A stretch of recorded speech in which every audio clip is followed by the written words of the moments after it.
Good afternoon, everyone. So, welcome to today's session, Build Your Software MVPs Without Code. So, we are excited to explore the world of no-code development, a game changer for bringing ideas to life quickly and efficiently. Whether you're someone with a brilliant idea but no programming experience, or an entrepreneur looking to speed up their development process, this session is for you. We are honored to have Keshav Sharma and Mayank Nagpal, co-founders of EPYC, here to share their expertise on no-code tools and platform. This will be an interactive hands-on session. So if you have your laptops, please get them ready to follow along and start building your MVPs without code. If not, don't worry. Our speakers will provide a live demo for you to observe and learn. The session runs till 5:30, so stay engaged, ask questions, and make the most of this opportunity. Without further ado, let's welcome Keshav. Alright, so the agenda today is supposed to be how to build software MVPs without writing code. MVPs is not a new thing. They've been here for a very long time, but without writing code is something that not a lot of us know, right? So that's what I thought that we'll share with you today. Okay. Who are we? So I'm Keshav. This is my co-founder Mayank. We run a no-code studio. We run a design and development company, and particularly in a non-conventional fashion, we develop our software. We develop all software without code. All right, that's what we do. So the company is Epic. We were India's first new age no-code studio. So again, no-code is also not something new. There are new age no-code tools that let you do much more than before, right? So we were the first ones to start doing it and start teaching it in India. We've built over 150 products using no-code, low-code technologies.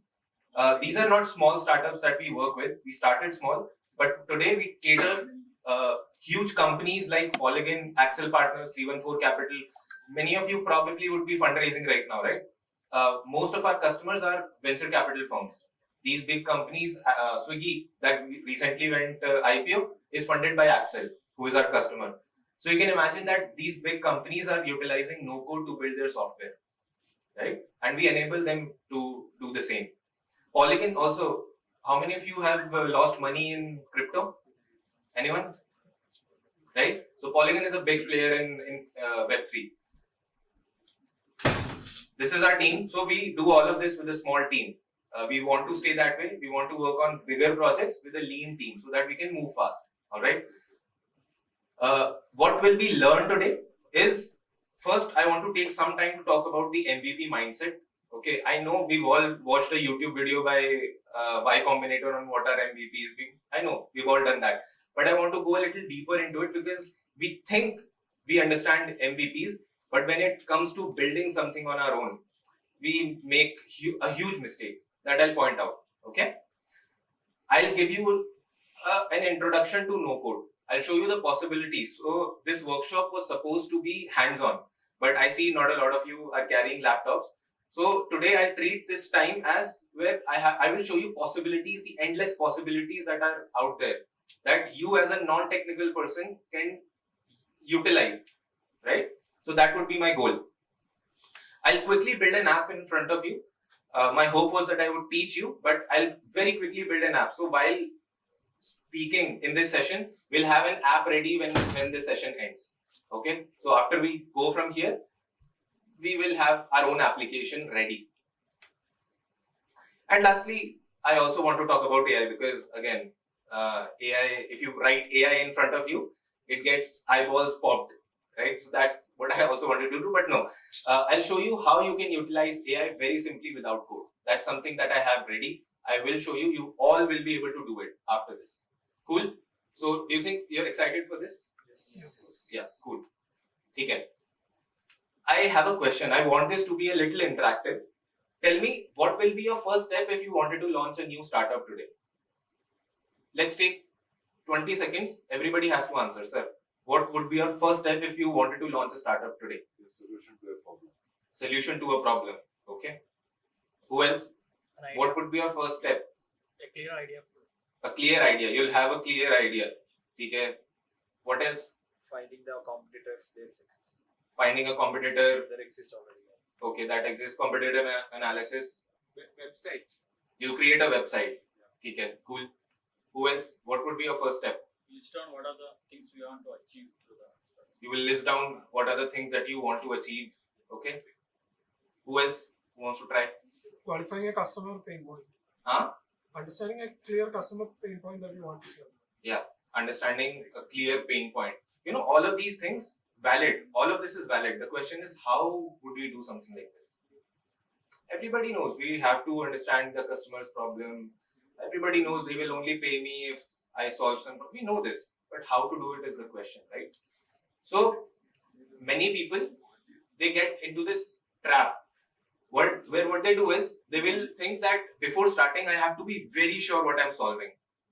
I can't invest my hard-earned money on anything, right? I have to do my research. So let me take some time for research. And what is research?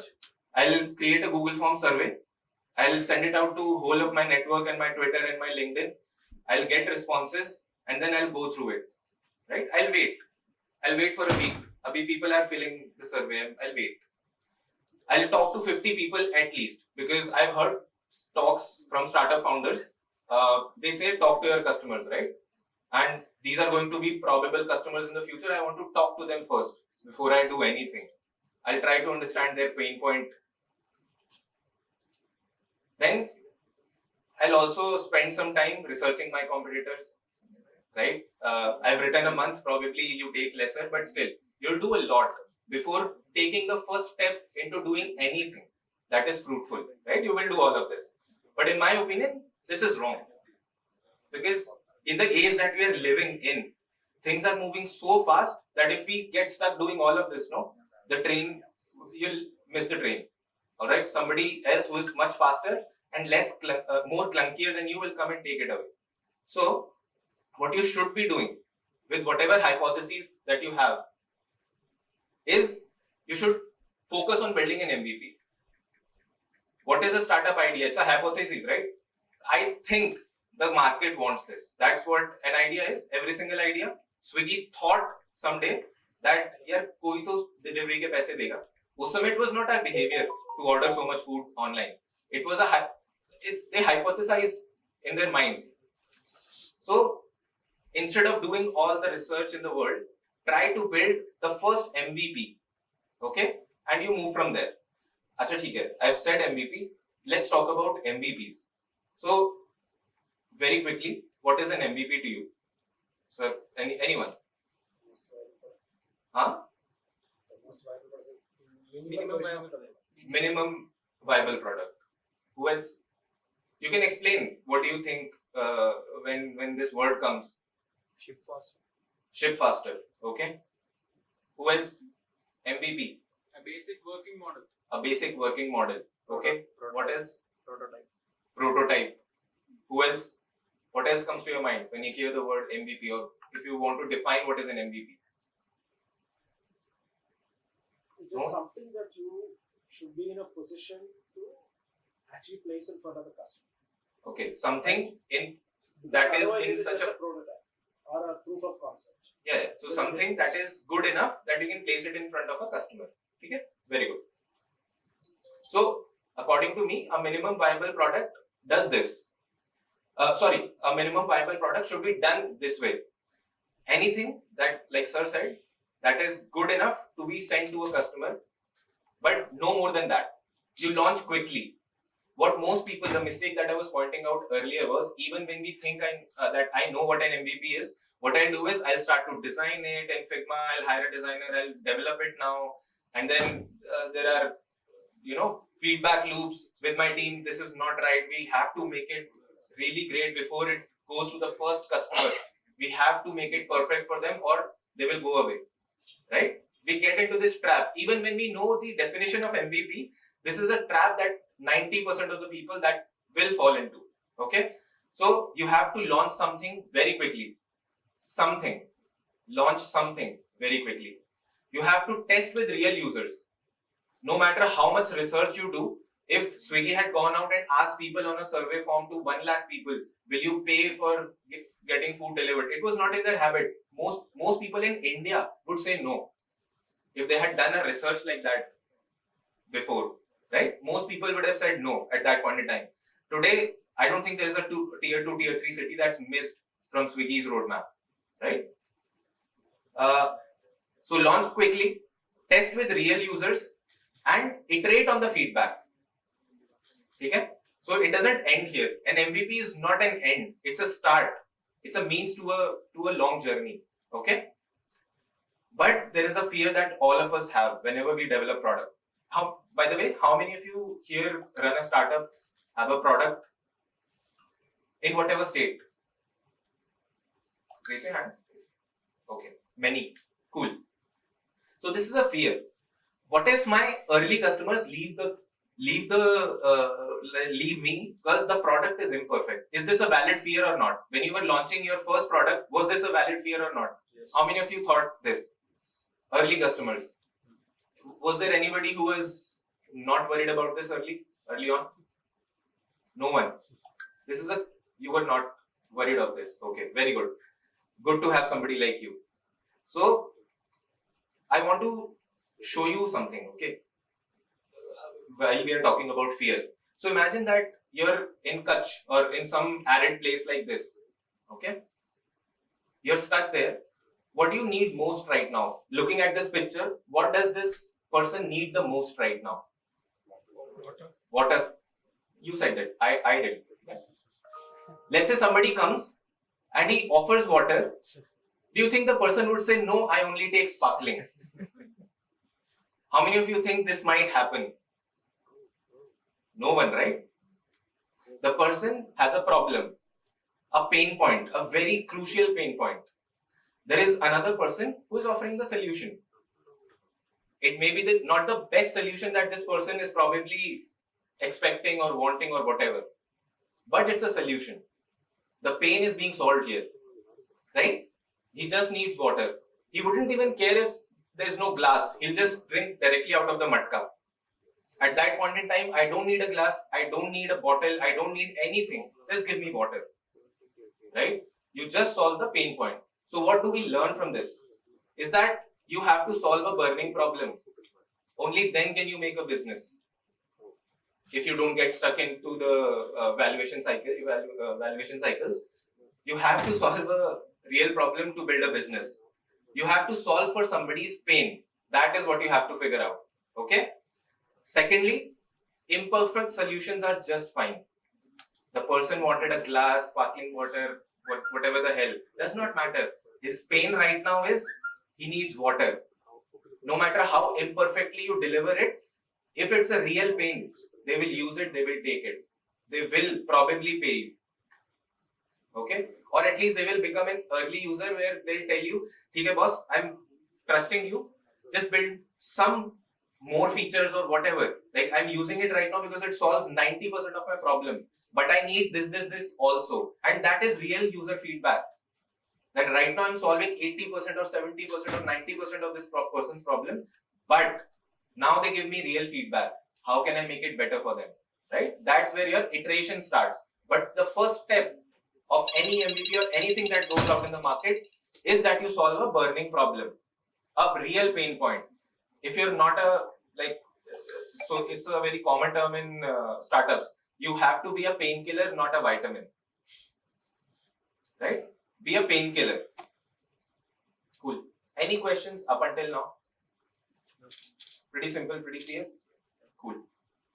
Also, this question comes in our heads, no? When we talk about MVPs, how do we define MVPs? We say something small, something that solves the problem. So, in theory, in philosophy, that's fine. But when it translates to a product, when we think about features, how does that happen? Are we able to figure out kaun feature, like which feature should be in the MVP, which should be not? Have you tried creating an MVP and thought here, should this be here or not? How many of you have been in this dilemma? A feature should be there in an MVP or should it not be? You're unable to figure out. So an MVP is supposed to deliver value. While it solves the problem, it is supposed to deliver value. This image, let's say you have a wheel. If you put two wheels together, it doesn't solve the problem yet. If you put it on a chassis, it still doesn't solve a problem. When you put an engine in it and the whole thing becomes a car, then it solves a problem. But it is no more an MVP. It's a huge thing to build a car. Whereas on the other hand, we try to figure out what is the goal of the wheel. The person wants to, wheel is a solution. The person wants to go somewhere, take something somewhere, right? Travel. That's the problem. Today, let me give him a skateboard. That will save some time for them, right? Today. Abhi, there's nothing. He has to walk. There are no cycles in the world. But today, as an MVP, I give him a skateboard, which becomes a scooter tomorrow, which becomes a cycle then, which becomes a motorcycle, and one day a car comes out. Right? That's the MVP thinking. When you're thinking about features, you have to think from a perspective of value, not from that many of us define MVPs in a way which has lesser features. A smaller app, that's not an MVP. MVP is something that delivers value, the highest value, with the minimum amount of effort. That's what value is. MVP is. Cool? Anything? Anybody who disagrees with this? I love disagreeing thoughts, by the way. Okay. Many of your applications that you see in the world, the biggest ones, started out very, very small. Airbnb, when they came out the first time, it was very simple. It was a simple idea that if people come in different cities for conferences, right? And let's say there's no rooms, the hotels are filled up, or let's say I can't afford, where do I stay? Yeah. So then there are people out there that are renting whose living rooms are wide open. If we can provide them security, some level of trust or something, then that room can be used for somebody to stay 2 nights. I'll also get to meet somebody new, right? So initially they had no payments on their application, no map view. However, Airbnb looks today, it was not that way earlier. And for a very small set of users, Airbnb started just for conferences use case. Today, when we go to a different city for leisure, we go to Airbnb, right? But when it started, it was only for a small set of very niche users initially. Same for Stripe. Stripe, how many of you know Stripe? We all know it, right? So today, people who know Stripe, they know how, like the extent of things that Stripe does. Earlier, it was not like that. They did not have those big bang deals. They did not have the whole architecture laid out for you to use directly. When Stripe initially came out, when it had to be deployed for you, their team would do it. It wasn't automated at that point in time, right? Stripe wanted to solve a problem for you. Deployment was not one of them. Stripe could do it as a service, right? Ola, and by the way, Swiggy also. Do you know how Swiggy happened? So, Swiggy initially, their founder, Sriharsha Majety, he used to take orders in a Google Sheet. So, orders used to come in a Google Sheet. क्या खाना है और कहाँ जाना है? So, what do you want to eat and what's the address? That data would come into the Google Sheet. He would pick up the order, deliver it. That's how the founder of the founder of Swiggy used to do this. Same with Ola cabs. They started small, very small, and today we see where Ola is. Right? Again, same story again and again with all these big companies. You can't do everything on day one. Is what is the crux of all of this. Cool. Any questions? Anyone? But there are common pitfalls again that I want to point out like upfront so that we don't make these mistakes when, let's say, tomorrow we want to build something. One is that you try to build something that will please millions of users. Do you know, I've taught no code, Mayank and I both, we've been teaching no code for 5 years. We've taught more than 10,000 people in India. There are workshops, like I've taken workshops online that have 800,000 people, 800 and 1,000, not 800,000, 800/1,000. There are so many people who will come and ask us, boss, ये scale कैसे होता है? How does this technology scale? What if I get to 1 million users? These are the questions that somebody would ask when they have nothing, no product, no design, nothing. That's a mindset. Because we want to do everything right from the get-go, from the beginning. Yeah? So don't try to figure out what everybody needs. Try to figure out what a small chunk of users out there, what do they need? Okay? Build something for a very small set of users, not for everyone. a small set of users, a niche, that's the best place to start. Many people, they will say that I'm building an MVP. When I ask how much time will it take? A few months. For an MVP in 2024, it should not take 3 months or 6 months to build an MVP, no matter how. Like, it can be that you're working in some deep tech thing where the MVP is so huge that there's a lot of research involved. That will take time. But I'm talking about the application layer, where most of our startups are built, right? So you should not be taking this long for building your MVPs. At least not software MVPs. Let me rephrase it then. Okay? You have to build something at max in weeks, if not days. At max in weeks. And you have to quickly launch it. That's the goal. Also, again, what I just said earlier, that you're delaying your launch. Why? Because you feel, I need this one feature. Your developer says, sir, this is extremely complex to build. If we build it right now, it would not be an MVP. It will take 2 months or whatever. But I need this, bro, to sell. I need this. So you should not delay your launch because you think something is important. You ask this question, will this feature deliver any value to my user? And is it a pain point that this feature will solve? If the answer is yes, 100%, you build it. If it's no, I think 99% ditch it. You don't need that feature. Okay? So if you're 100% sure that yes, this directly translates into value for your users, you build it. If it does not, even if there's a shred of possibility that it may not deliver value, shred it. You do not need it. Now another fear. How many of you have software products? All of you? Many of you. Have you ever thought about this? Like, probably if you're a developer, it's much easier for you to be confident, yes, I can build a software. But if you're not, anybody who is not a developer but still runs a software product? Yeah. Is this a real fear or not? Initially, because obviously you can hire a team if you have money, but let's say initially I don't have money. So then this becomes a real fear, no? That I can't build a software product because I can't code. Simple. But there are technologies out there, and let me tell you, these technologies have existed for 7-8 years. I have been building it for 7-8 years. Mayank and I both. We've been doing it for so long, and still people are not aware that there are technologies out there that enable you to do so much in the world. So I just want to take you through a little bit of what no code can do. Okay, all of you know what no code is, right?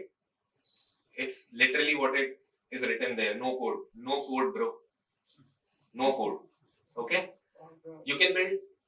The other name of no code is visual development. Building things visually. So you can build games without code, minimal code. There are tools out there that you can utilize to build games. You can build websites. We all know this, right? WordPress. But WordPress though is for templates, no? If I have to customize it, how do I do it? You need a developer. Yeah. But there are tools out there that start from a blank canvas and you can build anything in it. I'll show you some of our work. So Abhi, I'm talking, I'll start to show you also. I'll give you proof. Everything that I say has proof. If I don't show you proof, please point me out. Okay? You can build mobile apps, by the way. Okay, I missed that. You can build mobile applications. Full-blown mobile applications without writing code. You can build GenAI applications. I'll show you one or two. GenAI, we had that NVIDIA session also, right? So those things are the technology layer. At the application layer, you can build GenAI applications that you can sell to your customers for $10, $20 without writing any code, with minimal code. That is doable. You can build browser extensions. You can do so much in the world without writing code. You can build mobile apps, full stack web applications, full stack. All right, and we've done this for the companies that I spoke of earlier, our customers. Yeah, we do it all without code. We have a by the way, I don't want to fool anyone here. We have a CTO, we have a development team also, but those are for bigger projects. Like, because as a business, why would I say no to business, right? So first we started with no code. We still are no code first, But then we thought that there is more business to be done out there, and you can't sell no code to, let's say, all the companies in the world. So why not increase the width and breadth of our services? So we do development also, custom coded development, but that team is small. We do only niche projects, the projects that are really interesting to us. Cool. Now let me show you some bits of the software that I spoke of.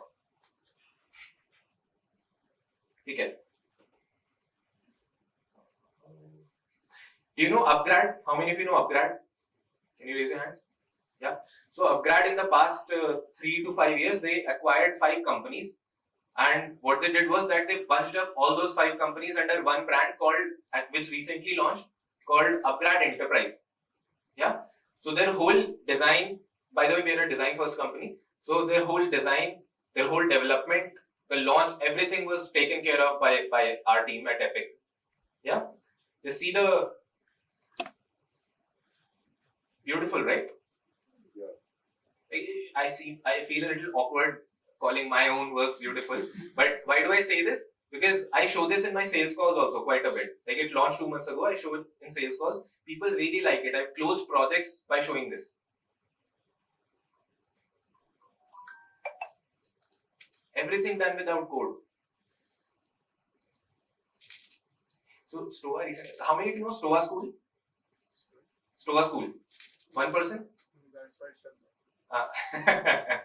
So it got shut down. Now I can say this. So I built something for Stoa School that went live. It was a good enough project. You know, an intern who joined me 1 month ago, he learned no code, and that person built it for Stoa, and I was overseeing. I had to make some changes. All of that happened. But an intern built something for one of our customers back then when we were a small team, much smaller team. Okay. Anyway, moving on. This website looks good, right? Let me show you something even crazier. How many of you know Elevation Capital?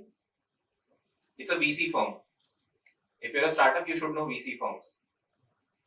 So Elevation Capital wanted to bring a report. Do you know these VC firms keep doing their research and they create reports? Now, how a report comes out, in general, it's a PDF. Elevation Capital said, we don't want to push out a PDF. We want to make it an interactive experience. We have learnings. We want to showcase those learnings to our community, but not through a PDF. So we created this interactive experience to showcase those learnings. It's a content-heavy piece, but you'll see how we made it visual so that it can be consumed a little better. Everything that's happening is on scroll, by the way.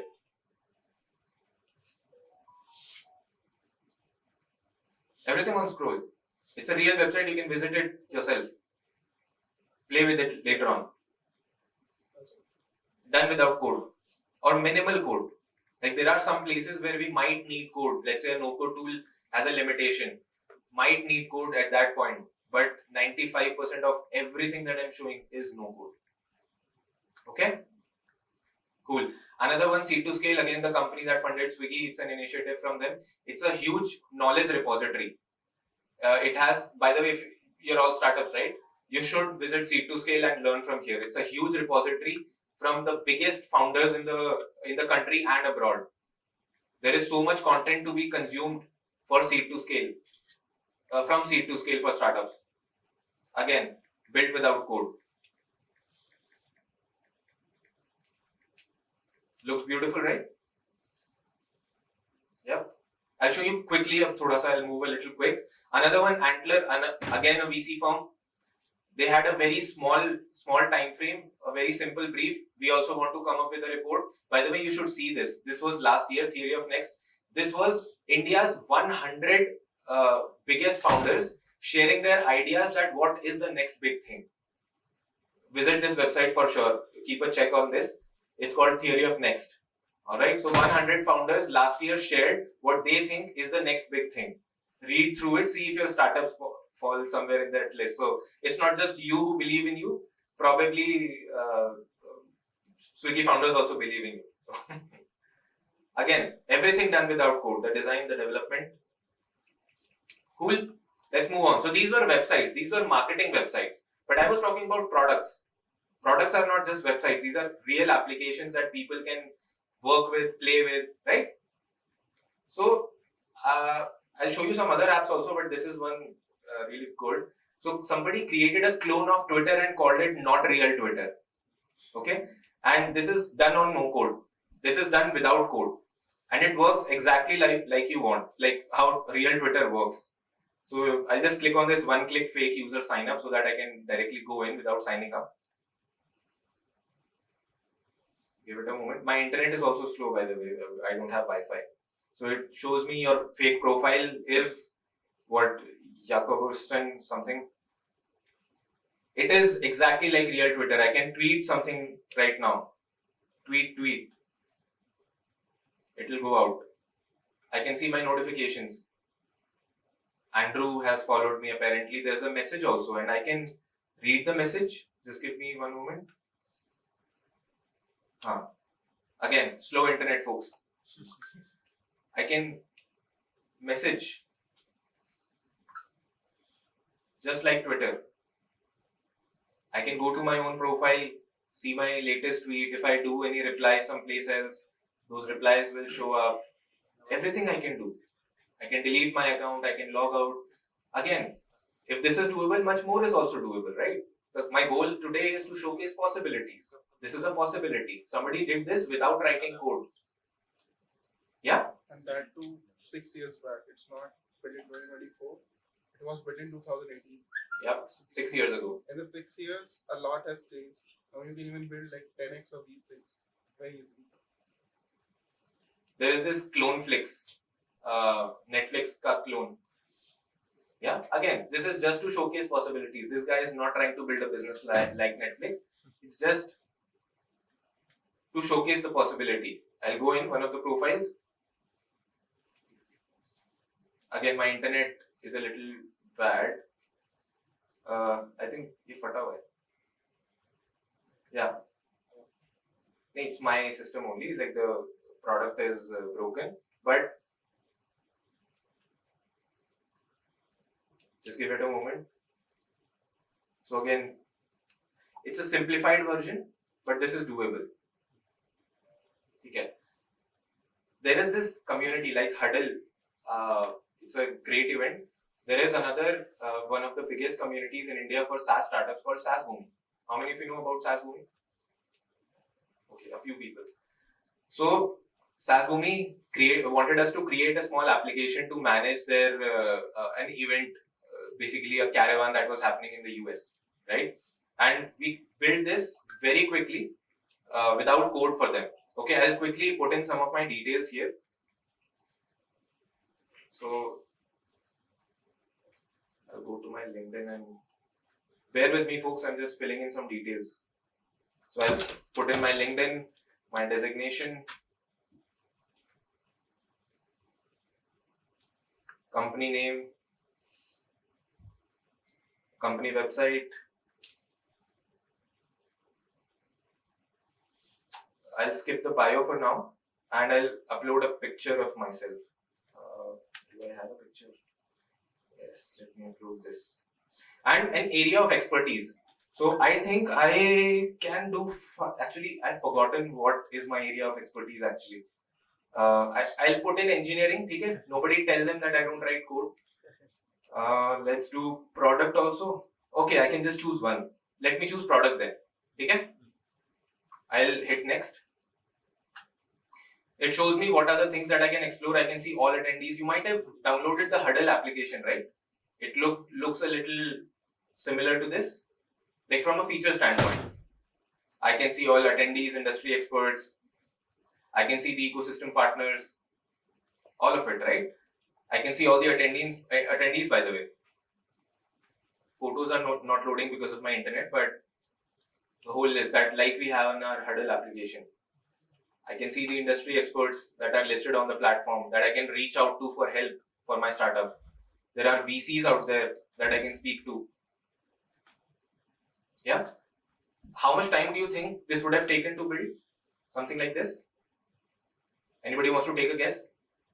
Quickly. How much time? 2 days. 2 days. Weeks. Acha. How much time would it take you to build something like this? You're counting on my expertise. आप तो एक second में कर देते हो. No code is a big red button. You press and the software comes out. नहीं. How much time would it take you? Quickly. 8 months. 8? Huh? 8 months. 8 months. And not for this. At Twitter, like a. नहीं. So this was Mayank did this while he was traveling in US without sleep in like I think 1 or 2 days probably few hours. मतलब one day few hours, next day few hours. 6-7 hours for building the application, 2-3 hours for scraping the data from LinkedIn. So building the application 6 hours. And they like real people used it in the US for the event, right? Recently we built something for fun. Okay, so this is roast my website. All of you have websites, right? So go to roastmywebsite.epic.in tomorrow, like after this event. Give the website URL to this, okay? And you'll laugh a lot. Okay. Which website should we roast? No, not Huddle. जूते पड़वाओगे. What else? Any? अच्छा, let's do Notion. ठीक है? Notion everyone knows. हाँ, ठीक है. Let's do Notion. And for people who can't see from the back probably, this is a website that roasts your website. So it will see your website, it will roast it. Roasting means insulting, making fun of it. And it will do it in these personality tones. Imagine that Modi ji tomorrow is not demonetizing, is roasting your website. It would be funny, right? So you can choose Modi ji and you can click roast now. Again, there are memes that are supposed to load, but because the internet is slow, I'll have to wait. This is going to take some time. Meanwhile, anybody, any questions? Huh? You've tried this? I'm sorry. Nothing against you personally. Any questions meanwhile this loads? No questions? Okay. Good thing it has loaded. So it says, Mitron, let us delve into the complexities of this website with the keen eye of a designer, or perhaps a magician considering the illusion at play here. First, bhaiyo behno, there is the matter of white space. So vast one could almost lose Rahul Gandhi in it. By the way, again, I'm not endorsing anybody, but you'll see it has roasted your website based on the design. I mean, this was for fun, but when we thought that we should add some valuable thing also, so then we had to add this get real feedback button. You can press this and it will now give you proper real feedback on the website based on your design, your copy and all of that, right? So there's real value. It's not just bullshit. Okay, but you like this experience, right? Yes. Acha, how much time do you think? By the way, this is AI, Gen AI powered. So how much time do you think something like this would take you to build? Quickly. It's a number, guys. Just tell me a number. How much time? A week. A week. Okay. Are you a developer? Sometimes. Sometime. What does that mean? I mean, I just code before. Acha, you used to code before. Okay. How much time? Anybody else? 2 months. No, that's 2 months, sir. Who else? Weeks, right? This was done in 1 weekend. Somebody from my team went home on 26 January 2024. We had this idea before. Our development team was building it, but because we run a business, we can't be spending our time and money on projects like these. So the dev team was taking some time. This person thought, let me just try it out. Let me try to build it on my own with no code. Friday was 26 January. You can check on the calendar. I remember because it was 26 January. Friday they started. By Sunday they had built this out. On Monday, stand up in our team. They showed it to everybody. 1 weekend. Very simple.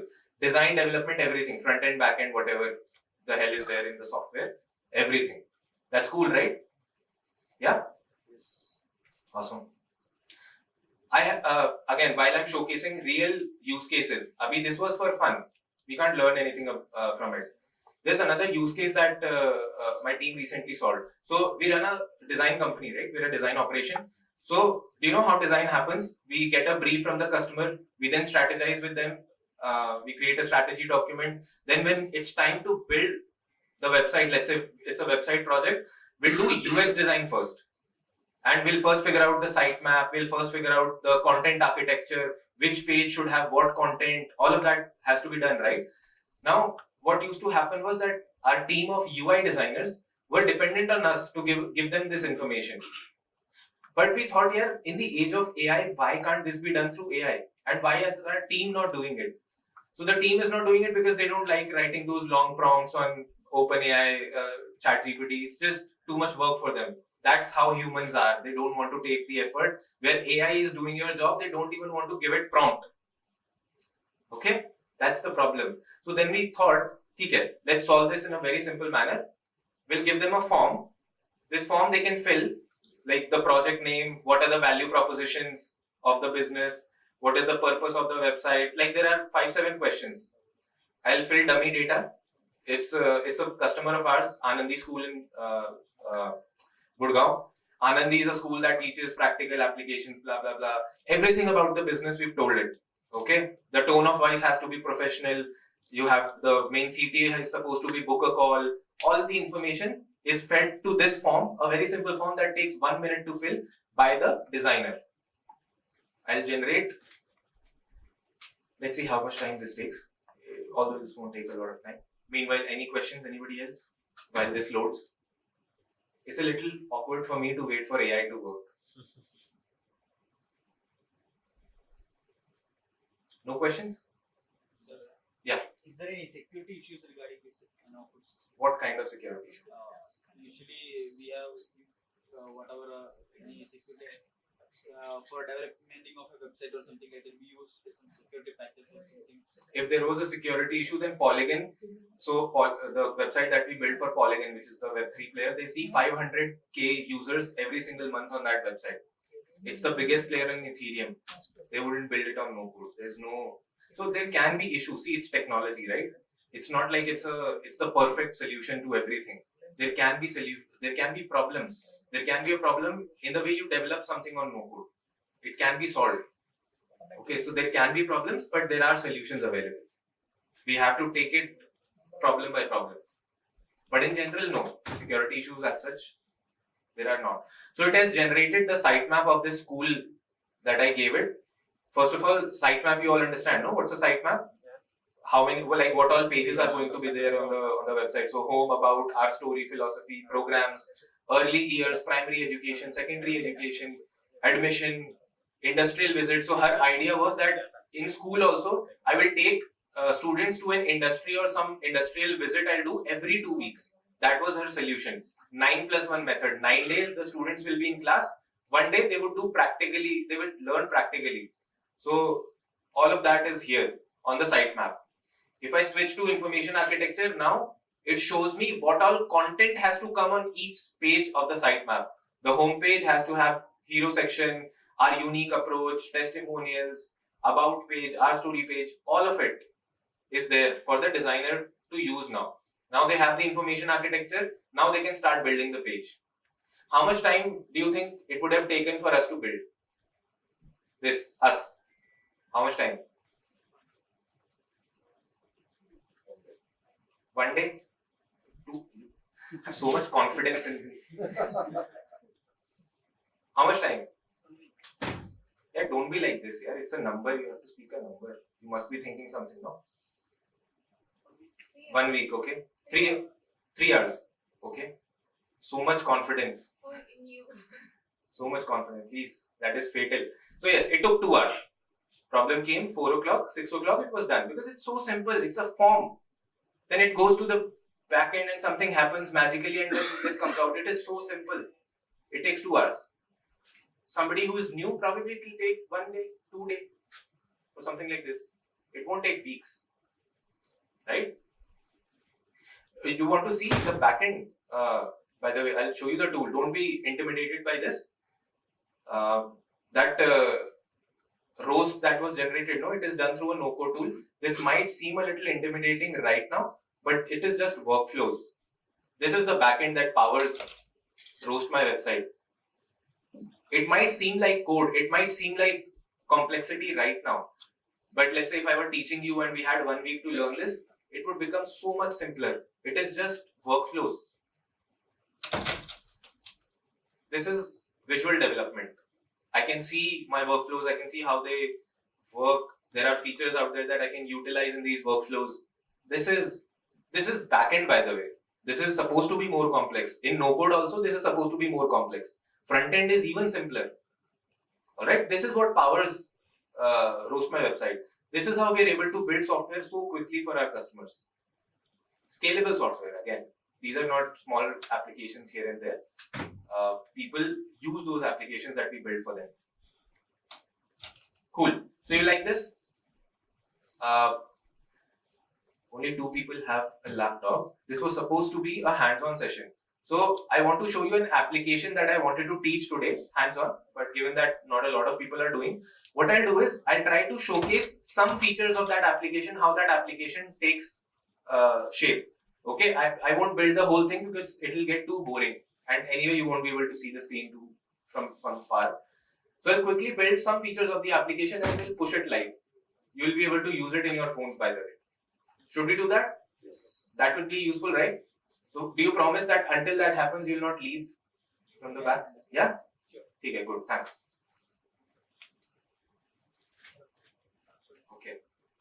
So the application that I will build today is, let me use this new feature from Apple.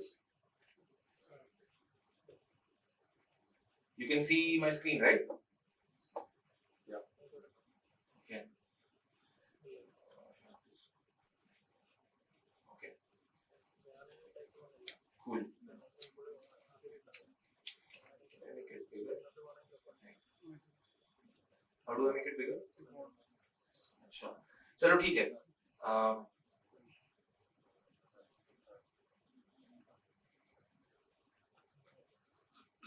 Okay, let's see here. There's lesser distraction here.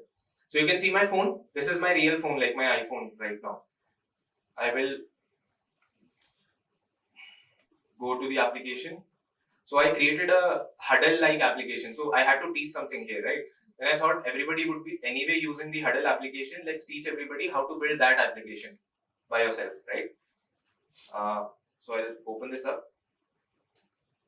Like our huddle application, again, this is a simplified version. If you want to build more features, there can be. तो कोई बोलना मत इसमें ये नहीं है, वो नहीं, ये feature वो नहीं. All of that can be built. This is supposed to be simple for now.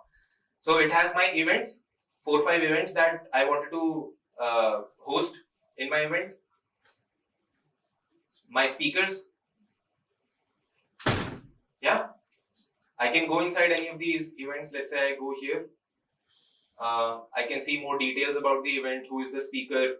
I can choose to attend it. Like this masterclass, you probably would have marked on the application that I want to attend. So I'll click attend. Now I can attend this session.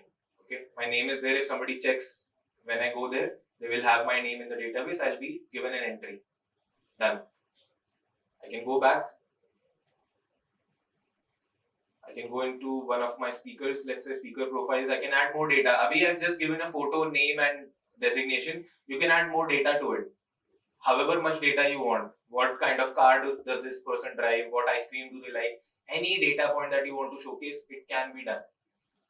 Okay, but today we're keeping it simple. What event is this person speaking at? Because they are listed in speakers. Very simple, right? How much time do you think this would take to build?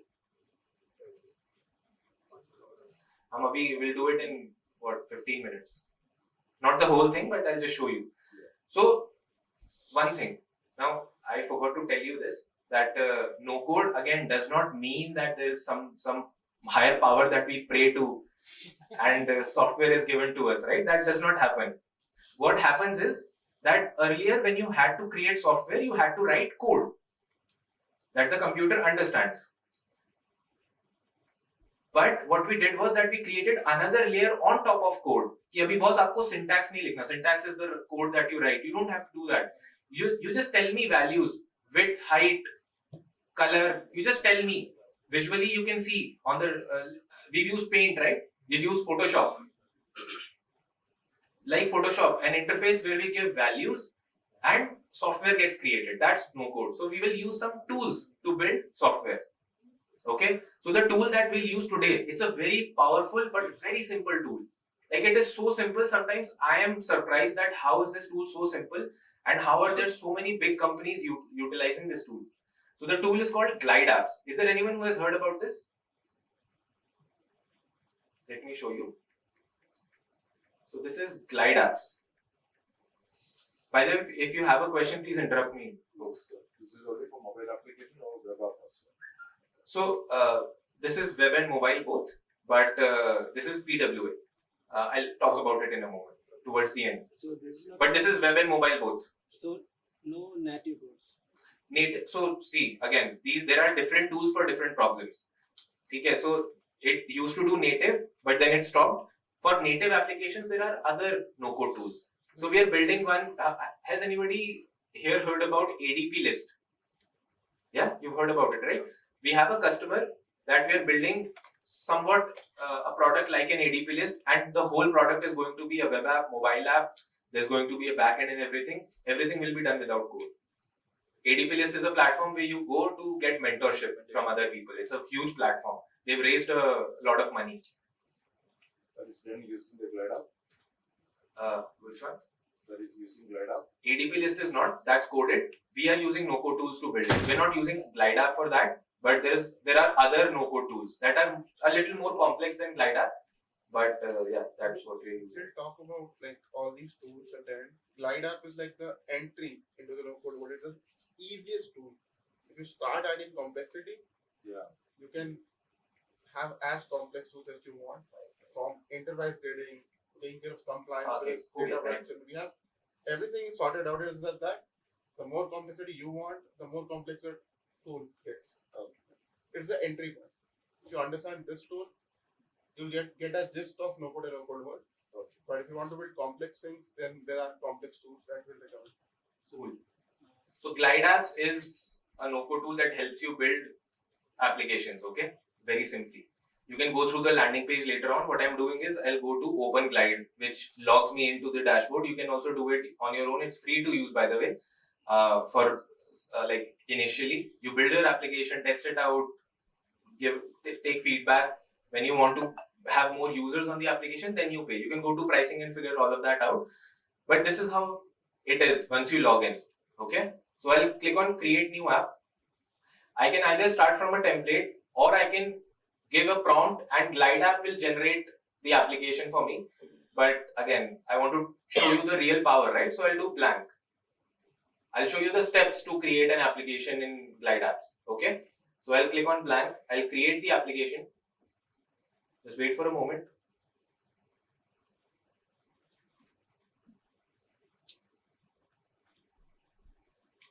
You will notice most of the no-code tools that you will use, front-end no-code tools, they will look a lot like your Paint or Photoshop or Figma, right?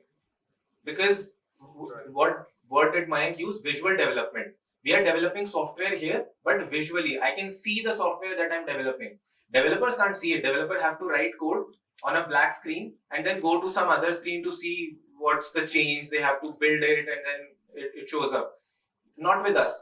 We can directly see with our eyes right now what is the software that is being developed, right? So it looks a little like Photoshop, that in the middle is my canvas where my dreams are coming alive.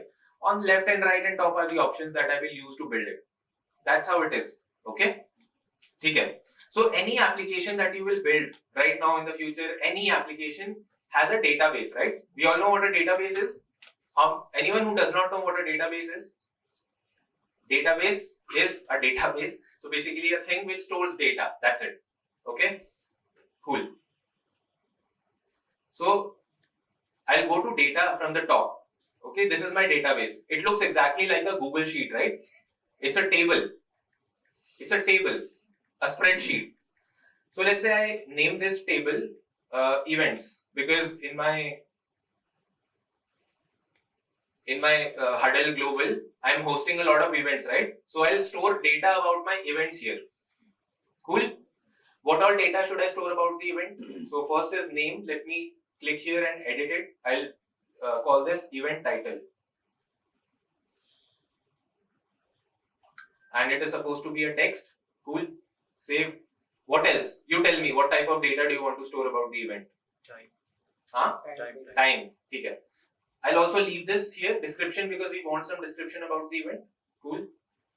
Let's say from, because we have to keep from and to, right? So from, I'll just call this from time. Okay. And I can choose different types of column. So this data, it can be in different format, right? It can be either text or a number or a date or something else. So I'll come here in type, I'll choose date and time. I'll do this, save. So from time is done. I'll do time, or I should have done start time and end time. Let me do that. So end time. This is again a date. Save. So start time, end time. Both of these things are done. Anything else that I'm missing? Present there. Huh? Present there. Sorry, present Who's tense. taking the Yeah, let's do speaker. Speaker name can just be a name, okay? It just can be a text. Okay, what else? Anything I'm missing? Photo. Yes. Yeah, thumbnail, because it's shown on the application, no? So I need a thumbnail. So I'll do thumbnail. Thumbnail is what, a text? It's an image, right? I'll go to basic and I'll change it to image. Save. Abhi itna rakhte hain, let's keep it simple. When you build it tonight or tomorrow or next week, add as much data as you want. There is no limitation to how many columns can you add. Okay? Add so much data ki chhodo. So I'll add some data to this. Event title, let's do MVP without code. Okay? Description, I can go to ChatGPT or I'll just Google MVP, and whatever written content comes, I'll just copy it. So I'll copy this for now, okay? I'll just copy some random stuff, copy here and paste. Cool. Description is done. From time, I can, so I'll create a form to fill this, but abhi ke liye I'll just write the time. So I'll do what's 29, 11, 20, 24, and the time is going to be 03:00:00. So 3 o'clock. I think this is 3 a.m., but no worries. Time is done. 29 November 2024, 3 a.m. I think we can make it p.m. Okay, let's do 3 a.m. Okay, startup people. So I'll copy this, I'll paste it here, and instead of 3, I'll do 4. Let's make it an hour-long event. I'm just creating data, nothing else. Speaker is Keshav Sharma.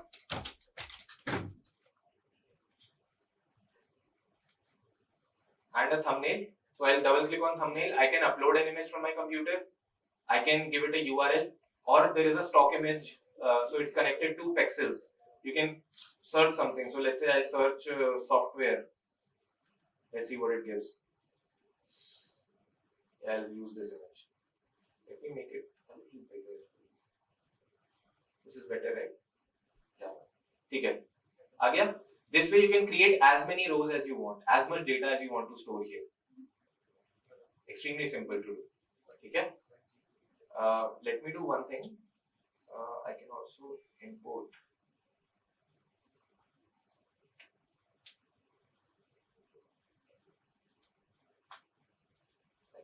I had the data with me.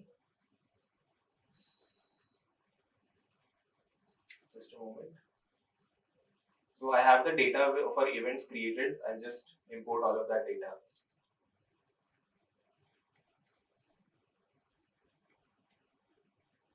The description from time. Just one moment, folks. I'm adding this so that there's more data for us to see on the application.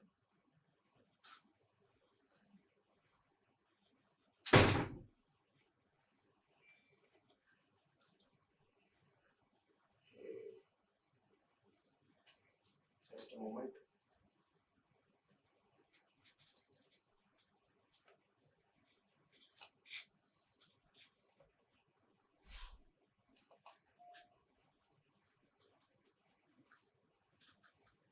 Okay, so I have my event name, thumbnail, description, time from, time to, and location. Cool. This is what I wanted. All these data points. Okay. I'll go into layout. Now I can start building the application. And you know how simple it is. I'll click on a plus button. I'll say first I have to create a heading, right? I'll say text. I can do a headline by the way. Let me do headline.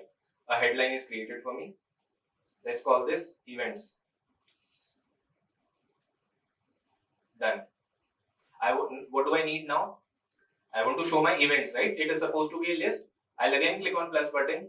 I'll scroll down. There is an area for, here, collections, which is a list. So let me click on cards, that I want to showcase my data as cards. Okay. I'll select this collections. I'll select first on the right, I'll select the source. Where is the data coming from? Yeah. What should I choose? Events. Okay.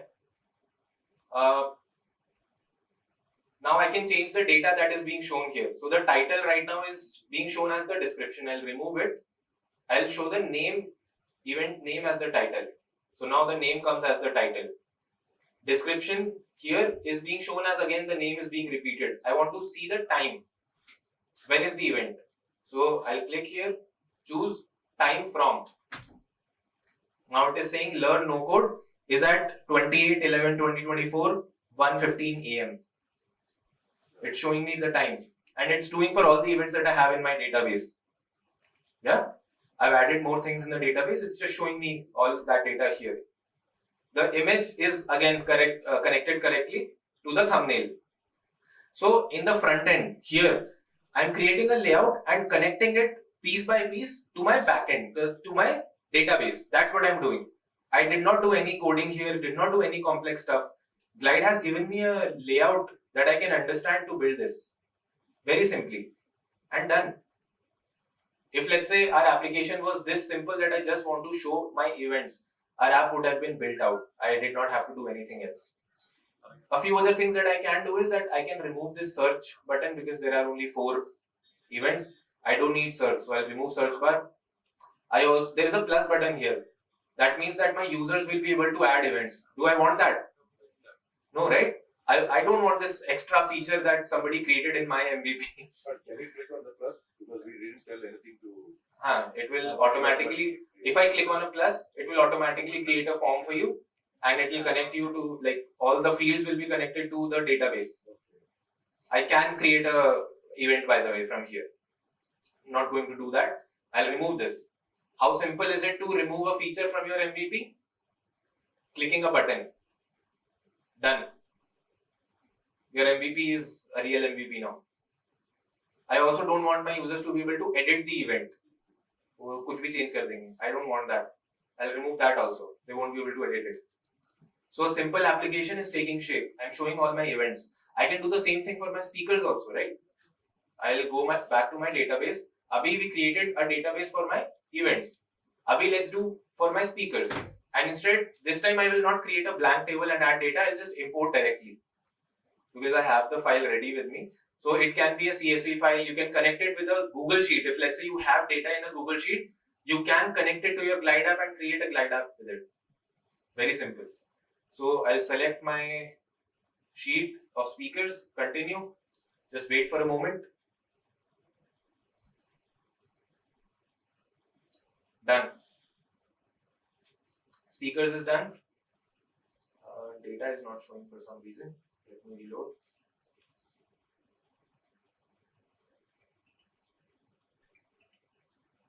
Just give it a moment. My internet is slow.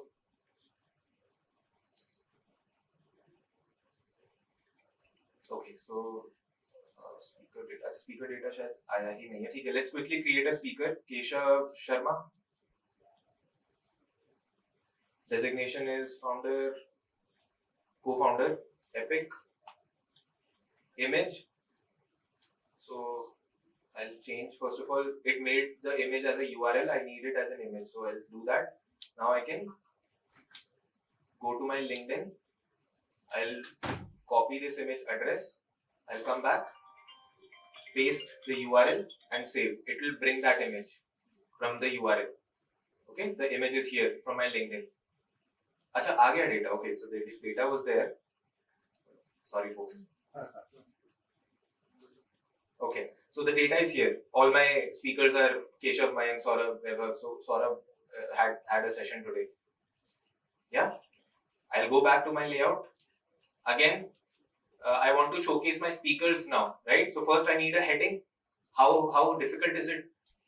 I have to ask my developer first to create a heading for me. No, you don't have to do anything. Just go to the plus button, select text, headline. What do we want? Speakers. Write it down. Speakers. That's how simple it is. Is it? It is. Okay, what do I need now? A list. I want to show a list. How do I show a list? I'll click on plus button. Cards. Now this is currently connected to users. I'll connect it to speakers. Change things to title, description. Everything looks fine. Image is connected. I can make it small cards, large cards. I can change the design. I can change it into a circle. These are just simple options that Glide has given me to design my app according to me. Very simple. I will scroll up. I'll remove the search bar because again lesser speakers, but if there were more speakers you can keep the search bar. Actions again I'll have to remove because anybody would add themselves as the speaker, right? So I don't want that. Done. Your page is ready. Now we can build internal pages. How do we do that? You go inside. Let's say I want to build the internal events page. I'll click on this. This is my internal events page. I'll remove everything from here. I'll start from scratch. First, I'll do this simple tile. Isme the title is supposed to be what? My event name. Cool. My subtitle can be my time from. What else? Image is connected correctly. Fine. Uska jo niche ka data hai, the description about the event. I'll do a rich text element. Because in my database I had stored it as a rich text. Okay. I'll do rich text and remove all of this and connect to my description. Done. Learn no code. It says no code refers to tools, platforms that allow users to create blah blah blah. Whatever is written in our database is showing up here. Very simple. The internal screen is taking shape, right?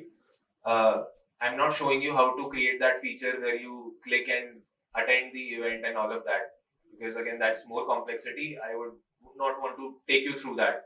You anyway can't see it from the back, but you see the possibility, right? The application, such a simple use case, is taking shape right in front of me. I can add more features. There are features available. I'll show you the breadth of features that it has. If I go to database, so it's not just basic columns that I can do. People who know how to work with sheets and databases, you know what these things mean, right? Querying a database, creating relations between tables, lookup, rollup, all of these, we've used it in the past for years and years. We've used it. All of that is available here in Glide Apps. There is AI that you can use. By the way, I'll demo AI also. You can do all of this. You can convert audio to text, document to text. You can generate some text. You can have an image and convert it to text. All of this you can do. This is available to you in Glide Apps. Obviously in the paid plan, not in the free plan. AI features are not available on the free plan, but this is all doable. Like in $50, $50, $60, whatever is the price, I've forgotten. All of this feature set is available for me to create an application that is using GenAI at the back without knowing how to code. By the way, I'll ask again, how many of you know how to write code? Few people. Do you like writing code? Because we don't know. For your business? You do. Okay, 1% does, right? Even the people who know how to write code, they don't want to write, they want to do business, they want to earn money. Like I would not be doing any of it if I had, let's say, a few crores in my bank account, to be honest. Not the same way, right? I want to focus on my business. My product, if it can be built by somebody, fine. But if let's say I don't have money to give to them, I'll build it with no code. And I'll take my software to my users and earn money from them. So there are so many features, there are so many integrations. Azure, Clearbit, Google Cloud, Radar, Replicate, OpenAI, that is also there. It's not scrolling right now, so it's a scroll. All of this is available in Glide apps. It's not a simple tool that builds simple applications. You can build businesses on top of this. Okay? Okay. I'll start this. If you want to build a SaaS application, Yeah. No. Can you something regarding publishing? Yeah. Coming to that. Any questions up until this point? Sign up and sign in. We'll take care of it. The people who have used sign up in their applications, you know how difficult it is sometimes to build an authentication system, right? Glide Apps gives it to you very simply, like out of the box. You can go to settings. First of all, you can change the name of your application. So let's do Huddle Showcase or something. Huddle Show. Let's do Huddle Show. I can change the icon, the title. I can give it my own branding also, but those features come in paid plan. Free plan, there are lesser features. I can change the appearance by like the accent color and all of that. I can change the privacy. So right now it's a private app. Yeah, I'll make it public so that everybody can use it. Now there are sign-in options. It's public, but they will have to sign in. So I will choose this required sign-in. It's public to you. You can use it, but you have to sign in first. Give me some data. Yeah. Cool. I'll go to sign-in screen. So here I can edit my sign-in screen. Welcome, like whatever you want to write about the application, all of that is doable here. In users and authentication. So Glide Apps by default does this pin-based authentication where you write your email and a pin goes there and you write the pin and it logs you in. That's default. But we can have sign in with Google. That's much quicker, right? I'll do sign in with Google. There are more features that I'm not going through because that's not the point. The point is to showcase the possibility. Okay, so I think this much is fine. Abhi, let's click on publish. Let's give it a name. Let's do Huddle Show .glide.page. I'll publish this.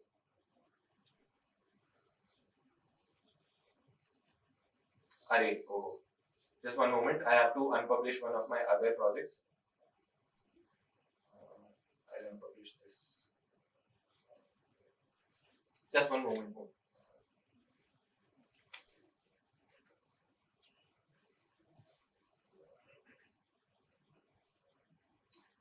Okay. So there is a limit to how many applications can you publish on the the paid plan. Also, it's 3 applications, so that's why it was giving a problem. Now I'll go back to the application that I just created.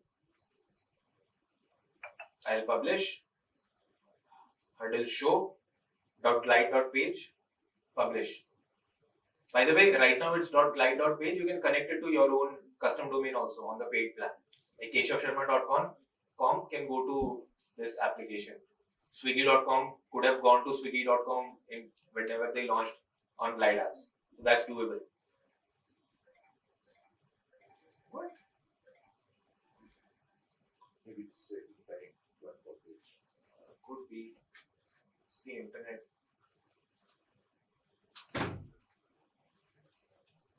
It's still published.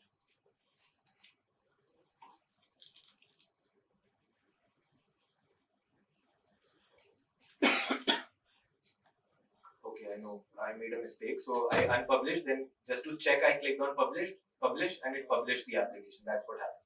So abhi theek hai, the publish button is showing, that means it has unpublished. I'll go back to my app now. Just cool. I'll publish now. Please, God, please.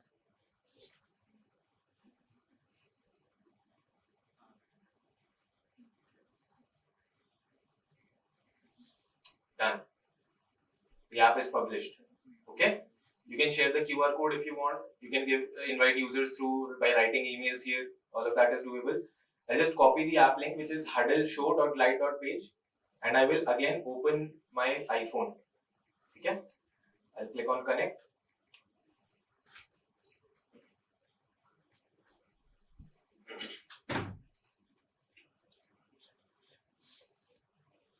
iPhone not found. Why?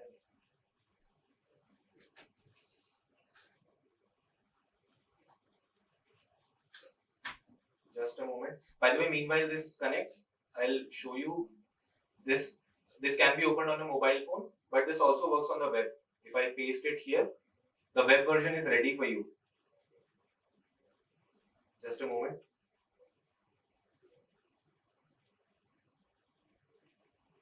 Yep. The sign-in screen is here. I can click on continue with Google. I will continue with Google.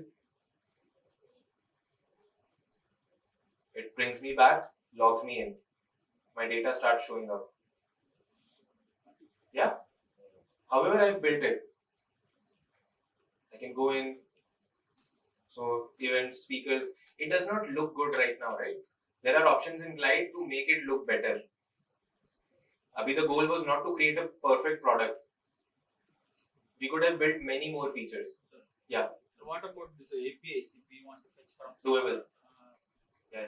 You can, from the database, you can connect it to an API. You can bring data from an external API.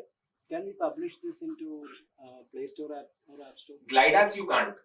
Glide apps is, so that's what I was talking about earlier. Glide apps creates PWA, Progressive Web App. I'll show you how you can install it on the phone. So abhi wo chalega, so I'll show you. But Glide apps can't take you to Play Store and App Store, but there are other no-code tools that can do it. Native applications, if you want to build, there are tools out there. How many of you know what's Flutter from Google? Do you know there's a tool out there, a low-code tool? It's not a no-code tool fully. It's like Flutterflow. Yeah, Flutterflow.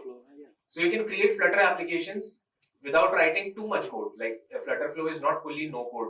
It has some complexity, but like it takes away 50 to 60% of development effort fully. Like the front end, the pura ka pura front end, you can create as per your guidelines fully in Flutterflow without code. You can connect APIs, you can write logic all without code. Code comes in when you are doing more complex use cases, right?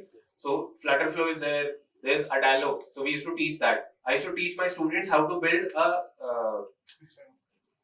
Instagram clone without writing code through Adalo. That's another tool. So there are tools out there available to build applications native, but Glide Apps is not a native platform. It builds applications that go out the door very quickly, test users, come back with feedback. That's what Glide Apps is built for startups, right? And you can do all sorts of use cases. You can do internal tooling with this. Many of you might have used Retool for this, right? Retool, anyone knows? No? It's a software, again, a no-code software for creating internal tools. You can do all of that with Glide Apps. There are unlimited use cases, let's say for your sales team. You can build a CRM in this, your custom CRM. You can get all the data from your sales people who are, like, let's say you have 50 people on the field collecting data. They can log all that data in their application on their phone. And that data comes to you in your database, and then you do whatever business decisions with that data, right? There are unlimited use cases out there that you can solve with Glide. If you want to see what many of those are, go to Glide Apps templates. Just Google Glide Apps templates, you'll see what other people have done. This is hosted on your service. This is hosted on Glide Apps Google GCP right now. If you want to take it with you, you can't. You're stuck in this. If you want to host it yourself, you have to move to more complex no-code tools. We tend to teach this no-code tool to beginners. Beginners as in not, you might be a developer, right? I'm not calling you a beginner because you don't know how to code, but beginner as in you're new to the no-code world, right? So a big Glide Apps is a good step in. You build something with this. Then there are like numerous tools out there to build so many types of applications. Gen AI, simple front-end websites, more complex web applications, mobile applications, chatbots, games, whatever I told you earlier. All of it is The good. initial websites are built on this, or Everything that I showed is on no code. yeah, but not with the Glide. Not with Glide. Glide was that SaaS Boomi one that Mayank built in the US.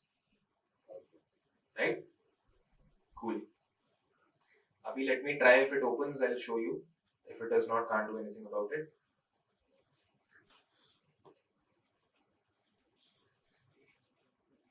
Okay, it's not working. I would have shown you how. So when you open this Glide app, no, it will, every single user that you send this link to, it will open in the browser the first time. But as soon as it opens, it will give you a pop-up that if you want to save this to your phone, just click here and save to mobile phone, 2 steps. And then the app gets installed to the mobile phone. Okay, that's the only difference. It's not available on the Play Store, but there is a way to save it as an application on your phone. Now this is better because sometimes for as startups as an MVP, sometimes when you're, let's say, new, you build an application that's new. All right, your user is not using it again and again. It's just sitting there on the user's phone. And let's say you have to push any updates because you're a new startup, you're updating the application. Your user would have to update the application to see the new changes, right? They would have to go to App Store and update it in a native application. With Glide apps, that's not the case. If they've installed the application, that means whatever updates that you make to the application are pushed to them. They don't have to update anything. The next time they open, the changed application would show up. That's a big plus with Glide apps, with PWAs in general, progressive web apps. Cool? Yeah. You have a question? Achha. So any difference between this Google Firebase as well as Glide app? Firebase is a database. It's a technology. So Firebase there are multiple use cases that Firebase solves. It gives authentication. Glide apps probably would be using Firebase at the back because Glide apps uses GCP, right? So it uses all the Google infrastructure. So Firebase would be used. But if you want to use Firebase as the database with Glide app, that's doable. If that is your question. Is that your question? No, actually, we have built some no-code based websites using Firebase that platform. Is there any clear-cut differentiation between these two, or whether Yeah, Firebase is like it's a simple thing, but it's not no-code as such. Right? Firebase is simple, quite simple, but this is much simpler. My doubt is, sir, excuse me. Hello. Yeah. Sorry. What will be the server cost related to? So there's no server cost as such. You go to the pricing page. It's a SaaS model. So Glide apps will charge you based on some metrics. So let's say I'll show you. But how could you manage? If I have a lot of data, it is not possible. It is. You have to give it more money. Yeah, I need to get the photo. So there is this first maker plan that is $69 that I am on. You'll see it lets me create 3 applications, 500 updates, up to 50,000 rows of data. 500 updates. Yeah. Okay. Updates mean that when you change some data in the application, whenever you sync or change, Not that the is update. user side. Not user side. So if you want to use a cheaper version, Google has something called as Google App Sheet. You can use that. It's like 10x cheaper when it comes to scale. Because if you have a lot of data, go to Google App Sheet. If you have less data and want less complexity, then go to Glide. Yeah. You go to a higher plan and there is an enterprise plan. So if let's say these plans don't meet your needs, you go to the enterprise plan. Cool. All these no-code tools are built in such a way where they will have this kind of a cost. You don't have to care about deployment or server costs or all of that. What you ask from them is service, and there is a cost to that service. Simple. Yeah. Any other questions? so the website and all we can point the domain name to this. Yeah. Custom domain you can do. So regarding the event app, now you will suppose we are giving to the event team, and if they wanted to add the events and all, we can. Yeah. The form was created, no, in our application automatically. All of that is doable. So we have to add one. You can. So there is a form element also. If I scroll down, there is a form element. I can bring this out. I'll scroll down. A form element comes out. Now I can have different types of fields. Text entry. I'll show you. Click on plus. Come here. You can take text entry. You can take date and time from your users. Number entry, switch, checkbox, date. All of that is doable. You can build a form. So what I'm asking is, we can we give a admin access to them? I mean, Yeah. Collaboration. You can. Again, these things have to be done in a certain way in Glide app, but again, doable. suppose if for before the subscription ends, then they can't use the app, right? So in your database, let's say if somebody buys a subscription, so you immediately create an expiry date, and then you put a check on your front end that if let's say somebody has crossed the expiry date, so then they won't be able to see this. A simple check. So it's doable. Can you show the payment integration? Sorry? Payment integrations. It happens through Stripe. So in India, if you want to do it, it only happens through Stripe. You can't integrate your custom. If you have to do custom payment gateways, you go to someplace else, or you do WebView, which is not recommended. WebView. Yeah. WebView But if WebView works for you, then it has WebView on the paid plan. Any other questions? So you are just So you're just trying to show there is possibilities in no code. I mean, Glide app is Not in just no an code. example, right? So possibility to build software without code. Okay. Glide apps is just an example that you are showing, right? Yeah. There are more complex tools. When you come to more complex use cases, there is Bubble for web applications, full-blown web applications. Yeah. There are multi-million-dollar companies out there that are running on Bubble stack. Mayank builds, so Mayank leads our Bubble team. He builds software for some companies in the US. Their revenue is over $10 million. All of them run on Bubble. Like Bubble is their tech stack. Yeah, and different use cases. Some are SaaS companies, some are real estate companies that are building on Bubble. The application that I told you, ADP list, that will be built on another tool called VWeb. That's again a front-end builder. So there are more complex builders out there. It's just that Glide is the simplest one. That's why we're talking about this here in the session. It's only for a MVP product or Any full-blown product. If you want to build, see again, what is an MVP and what's a product? MVP is a product only. It's just that Glide doesn't allow you to change the design fully. If let's say tomorrow you want to have fully custom design, you can't do that in Glide apps. There is some CSS that you can write, but still, it won't work that way. So it can be a full-blown product, but you have to be fine with it. That I can't change the design, or let's say if there is a limitation to Glide app, you have to be fine with it. Once you go beyond these features, that Glide apps is now not cutting it. I've built a solid business. I want to build custom, or let's say have more complexities. You go to a new tool. You build on some other no-code tool. But Glide app is very, very good to, let's say, even for bigger companies. It's not just startups that are using it. In bigger companies, that are teams that want to test their hypotheses, right? They have newer use cases that they think of. They are using Glide apps to build it. Even they are not coding it. So when users onboard, their data goes into Yeah. So once a user logs in, there is in database there is a users table. You will see. So somebody, Mohammed Jasim has already, he's done it. He has logged into the application. His data is showing up. Now he directly logged in and saw my application. I could have created a way where first he logs in and then he gives me more data, and then I let him see other things. Then I could have created more columns, taken more data. All of that would have been doable, right? it's hosted there in their You can download it if you want, or you can. By the way, you can also connect this with your Google Sheet.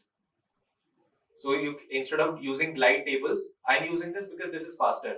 But you can have your database on a Google Sheet and connect Google Sheet. While creating a new application, it will ask you that what should be the data source. You choose Google Sheet there. So later, if I'm transitioning into another platform, You can take the data with you. take it. That's what I did. So it's very simple. I can just hit export from here and done. I'll export. It will download a CSV for me. If you want to do it through an API, it exposes an API. Cool. Okay. I wanted to show a very simple AI use case that you can solve with Glide app. So do you want to see that? yes. Yeah. And you can also give them an overview of advanced tools, like if you want to. इसके बाद let's do. Can you take care of that? Yeah, I'll take it. ठीक है. Cool. So after that, what I want to show will also give you a glimpse of more advanced tooling out there that is available. Mayank will do that, right? Okay. So why am I doing this? Why am I giving you AI ka showcase? Because abhi I'll just tell you AI is doable, but you won't fully understand how simple it is to do it, right? That's what I want to show.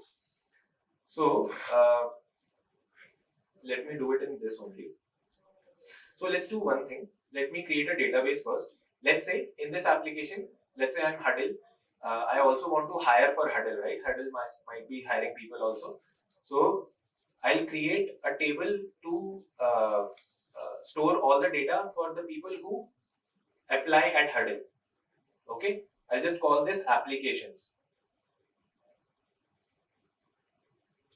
Okay, what all data should I take from the applicant? I'll keep it very simple. Their name. I'll do what? Let's say I'm hiring for software. Let's make it even simpler. Huddle is hiring for software engineers through this application. Okay, so I'll take their name. I'll take their resume. Okay, resume. I'll make it a file upload. I'll take their email.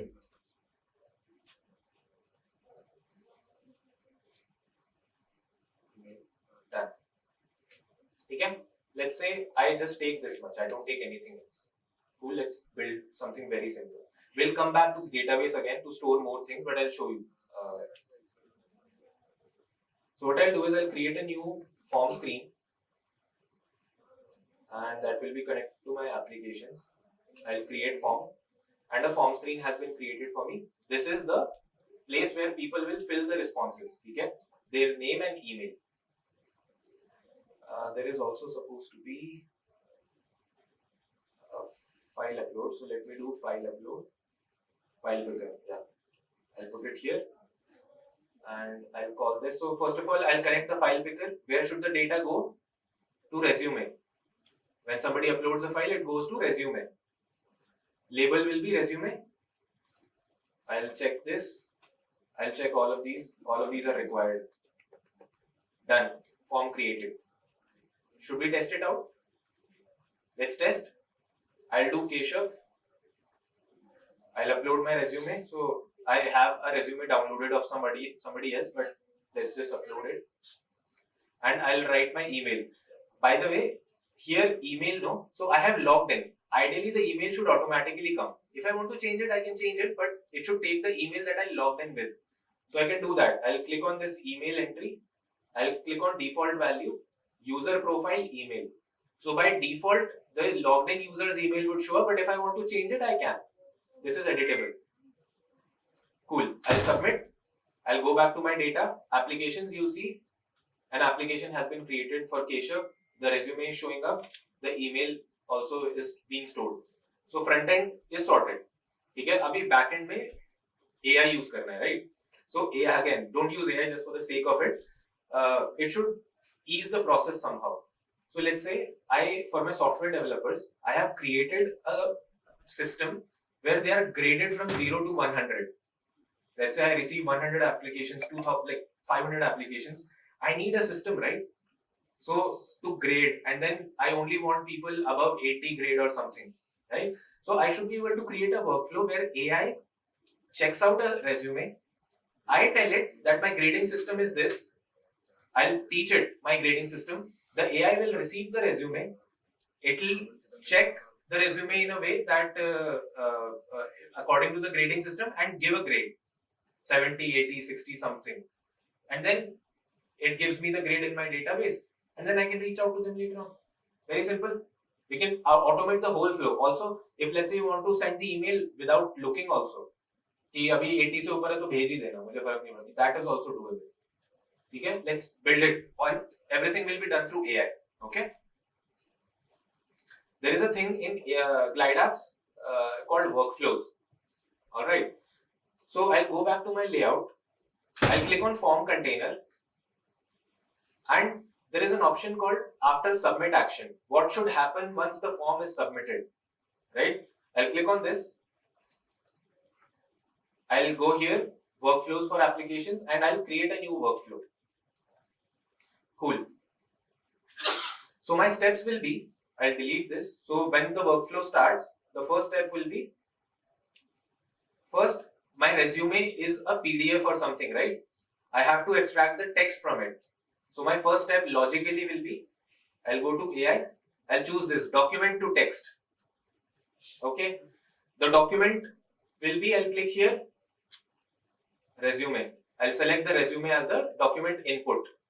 Now the result has to be stored somewhere. तो अभी वो column तो हमने बनाया ही नहीं. We didn't create this column to store the result output. I'll leave it be. I'll just show you the steps here and then go back to my database and create it.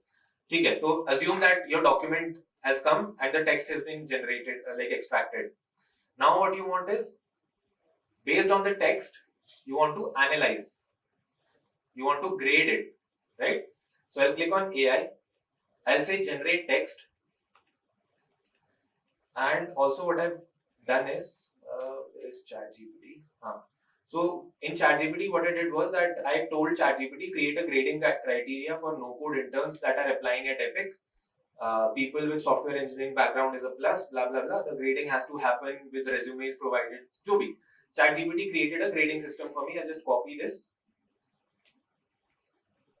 here I'll copy and I'll put it here. Let me write this down, just one moment.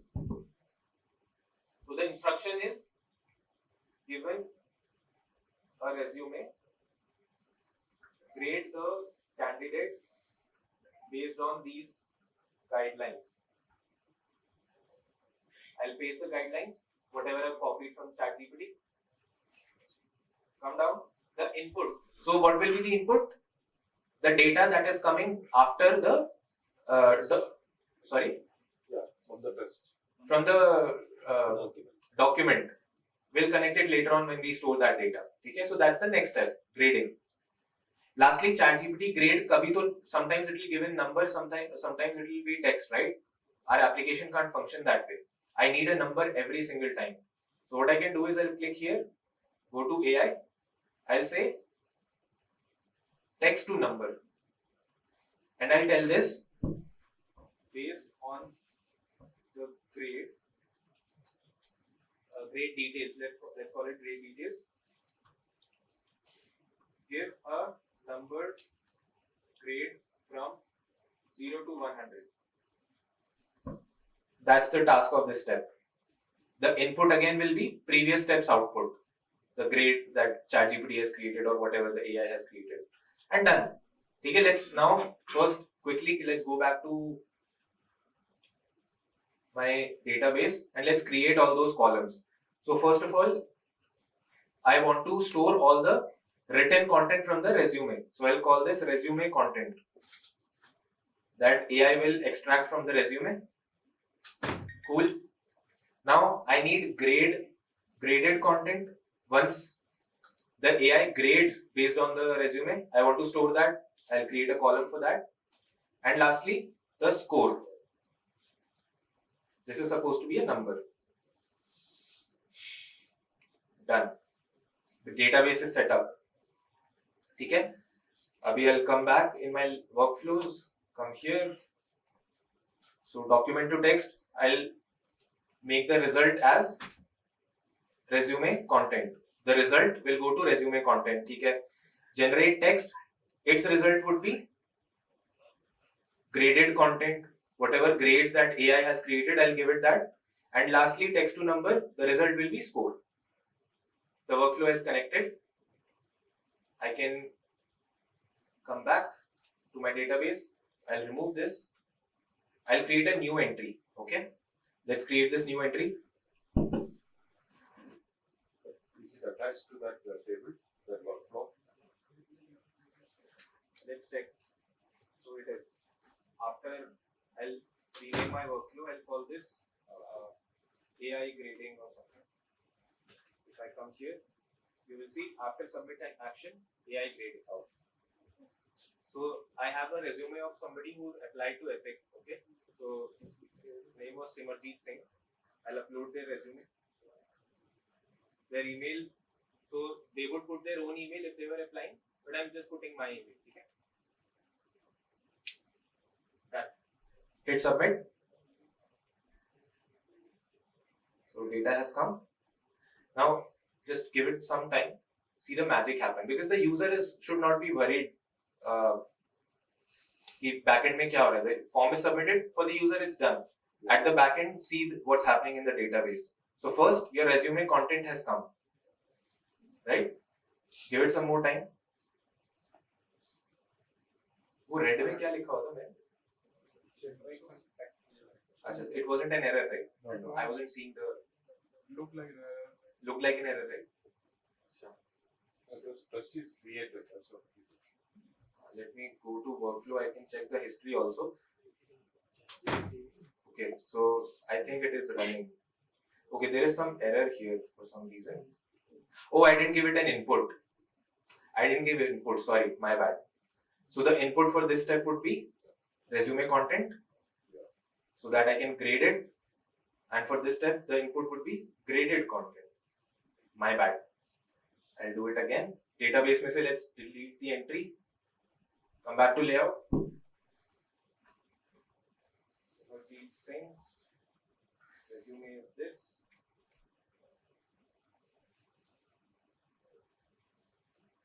Submit. Now it will work. I'm sorry for that. Just give it some time. So resume content is done.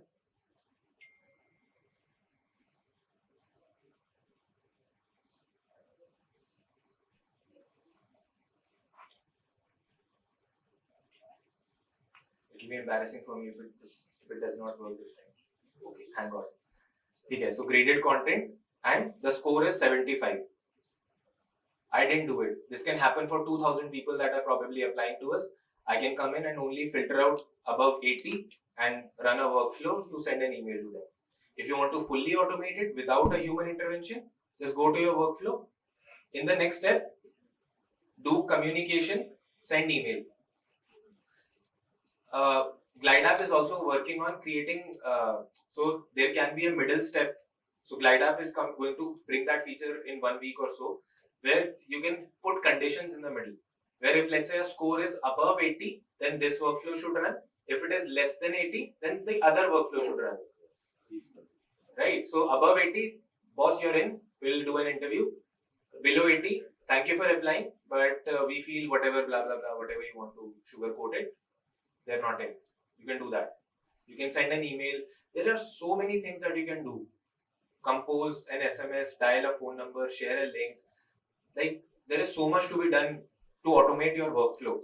I'm sure many of you are doing the same tedious work that can be automated with AI in your daily lives. It's just that you do not know how to automate it properly. So you can use tools like Glide, tools like Zapier, Make. Yeah. You can utilize these tools to make your lives easier, right? This comes with the Zapier as well. Yeah. Nice. Was this useful? Very useful. Any questions meanwhile? In between you are talking about some training and everything. So what is your, so you are doing training for that? So we like to teach, that's why we're here. So we used this startup called Growth School. So we've been teaching with Growth School and some other colleges also. So that's what we do. We right now are running our own small design, no code community. So it's called People Who Build. So it's a small community where we want to bring people that want to build stuff, right? And we teach them no code. We do events every single weekend.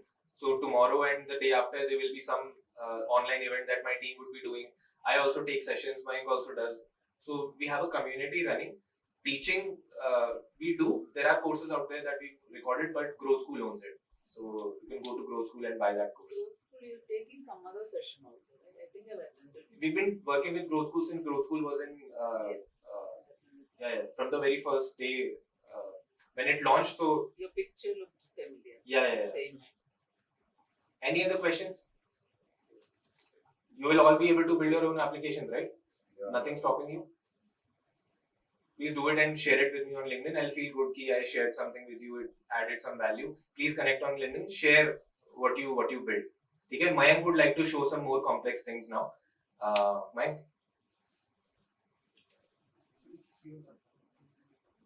Acha, okay. By the way, you were not able to see Mayank. Mayank is my co-founder. We've been building this company for over 5 years together. So what is your business, by the way? We are an agency. We are a technology partner to companies. We design software for them. We develop software for them. That's the business. Yeah.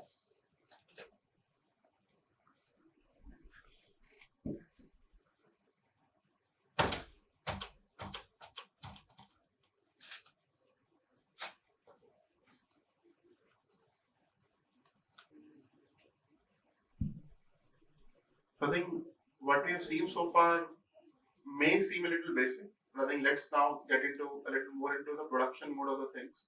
Yeah. A lot of you may have applications, or you might be starting something. If you're starting, then Glide definitely is a good tool to start with. But the tools I want to show you are the tools that we now use on the job. Glide is good for getting into the no-code world and building good internal applications, and sometimes external if you're validating the idea. But if you want to build more complex applications, with complexity comes great power. Okay. Yeah. With great power, we have now greater responsibility. With greater responsibility, it requires more time, more decision making. Okay, so all the no-code tools I would have talked about, you'll not be able to learn that like in 2 hour sessions or 4 hour sessions, it will need you to at least spend couple of weeks. But if you spend those couple of weeks, you can do 2, 3 things. One, you can build software of any complexity. That's number one. Number two, if you're short on money, you can do freelancing, which is how we also had started like 6, 7 years back. When and third is like typically any idea that you want to build, you don't need to like now talk about it on napkin and paper. You can directly show it. And there are some AI tools as well. There's like one tool, bold.t. I'm going to talk about that as well, which can help us to even create prototypes with simple prompts, so that when you're explaining a feature to a developer or explaining something to a developer or stakeholder, you don't need to now do back and forth. Straight away, show the thing, get the feedback, take it out. Yeah. So the first no-code tool that we are going to use and that we use at scale is Bubble. In Bubble, you can build anything. You can build mobile apps, you can build web apps at any scale. And it is complex. This kind of tool typically takes like 3 to 4 weeks to learn. The realistic timeline, if you do Google, they will say you can learn it in 1 or 2 days. But typically it takes 3 to 4 weeks because SEO people have done a good job to convince you that anything can be learned within hours. It's not the case. 4 weeks if you spend, you can build any application. The clone of Netflix that you've seen, the clone of Twitter that Keshav has shown, both the applications were built on Bubble. Okay. And this is one of the company in US called as Onify. What they're doing is they are trying to make like home ownership affordable. Okay. A lot of us have hope or goal of buying a home, and it's day by day it's like getting difficult. Onify is trying to kind of make it simpler for US market right now. So they have agent portal, they have investor portal, they have a portal for people who want to buy a home. So essentially all the things that you're going to see here, from website to their apply now to log in to, they have some dashboard and automation running on. This whole application, whole system is funded. They have raised nearly $10 million. The whole tech is still built on no-code and low-code technologies on Bubble. They have a team of 40 members, and you can also like sign up. It will, from doing a simple sign up to checking out your social security number to checking out your financials, then to finally evaluating whether you are even fit for Onify or not. All these steps, from complex integrations of fintechs of the world to simpler integrations like getting data. So, and this is like built on. So Onify is made in Bubble. Onify is built on purely on Bubble. And if you anytime you have a question, what a no-code tool can or cannot build, the best way to do is go to their templates. If something you want to build is popular, someone must have built it, because the world we are in typically, like supply and demand, right? Again, if someone is, a lot of people are looking to build marketplaces. You go to Bubble templates, you'll see. Now these templates may or may not be useful for you. All I'm saying is whenever you are trying to check the possibility of something like this is, internet.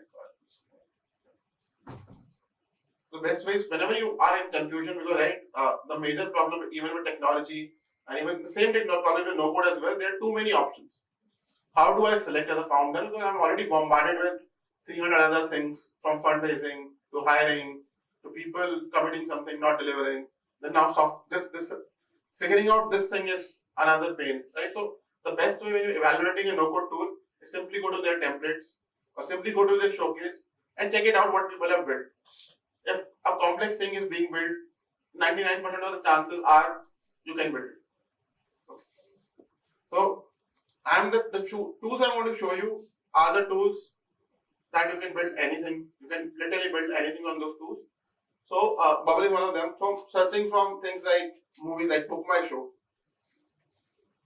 If I don't know Book My Show, I'll just search movie platforms or something like that. So people, when you search for these kind of templates, you'll see, oh, someone has built more or less like a clone of Book My Show. Someone has built. Okay, I'll just leave it. Okay, I'll just preview it. Small things like this will help you evaluate a tool. So Bubble is a tool that will help you to build any kind of web applications. If you want to build a SaaS, you can do that. You want to collect payments from Indian Razorpay Gateway, you can do that. You want to collect payments from Cashtree, you can do that. You want to collect payments from UPI, it supports that. From Paytm, it supports that. So all I'm saying is that, and the way these technologies are, is that if something doesn't support, they are flexible enough that if you have a coder or you can afford to hire a developer, let's say for a week, they can build those plugins. So all the platforms, these are extensible in nature. If you face some problem, get on board some developer who's expert on it. They will build that part of the solution. Move on. And all the platforms, again, I'm showing you, are platforms where you will be easily be able to find developers working on it. One of the major challenges in this whole no-code and low-code world is that there are 300 tools, 10 are popular. If you select a platform that ends up becoming like have very less support, you will eventually realize that, oh, no one is there to help me. So community and support and the ecosystem plays a very huge role. That's why there might be a better platform than that, but it has good community, it has good support, it has raised good amount of money, so that means at least for the next 5-10 years, they're not going anywhere. So you should not worry about it, whether my business will survive. If let's say tomorrow AWS goes away, half the companies are done, right? Yeah. Everyone is dependent. So in the same way, because you have a very high dependency, these tools work. So Bubble is one of the tools I'm going to recommend. And if you have time, I'll recommend you to work on it.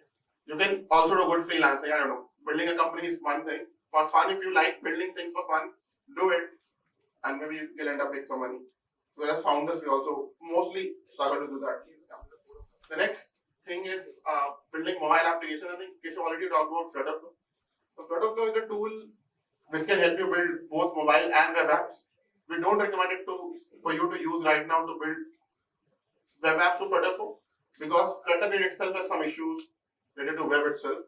But if you want to build production grade applications and banks like ICICI Bank, Kotak Bank, Indian banks, some of those have already started utilizing Flutterflow for building their mobile apps. So in terms of scale, from handling millions of users to more than that, you can do that.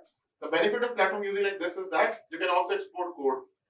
Bubble, even Glide, and other tools I'm going to talk about, it won't let you export code at all. That means that you don't have flexibility. But these tools specifically will help you to export code.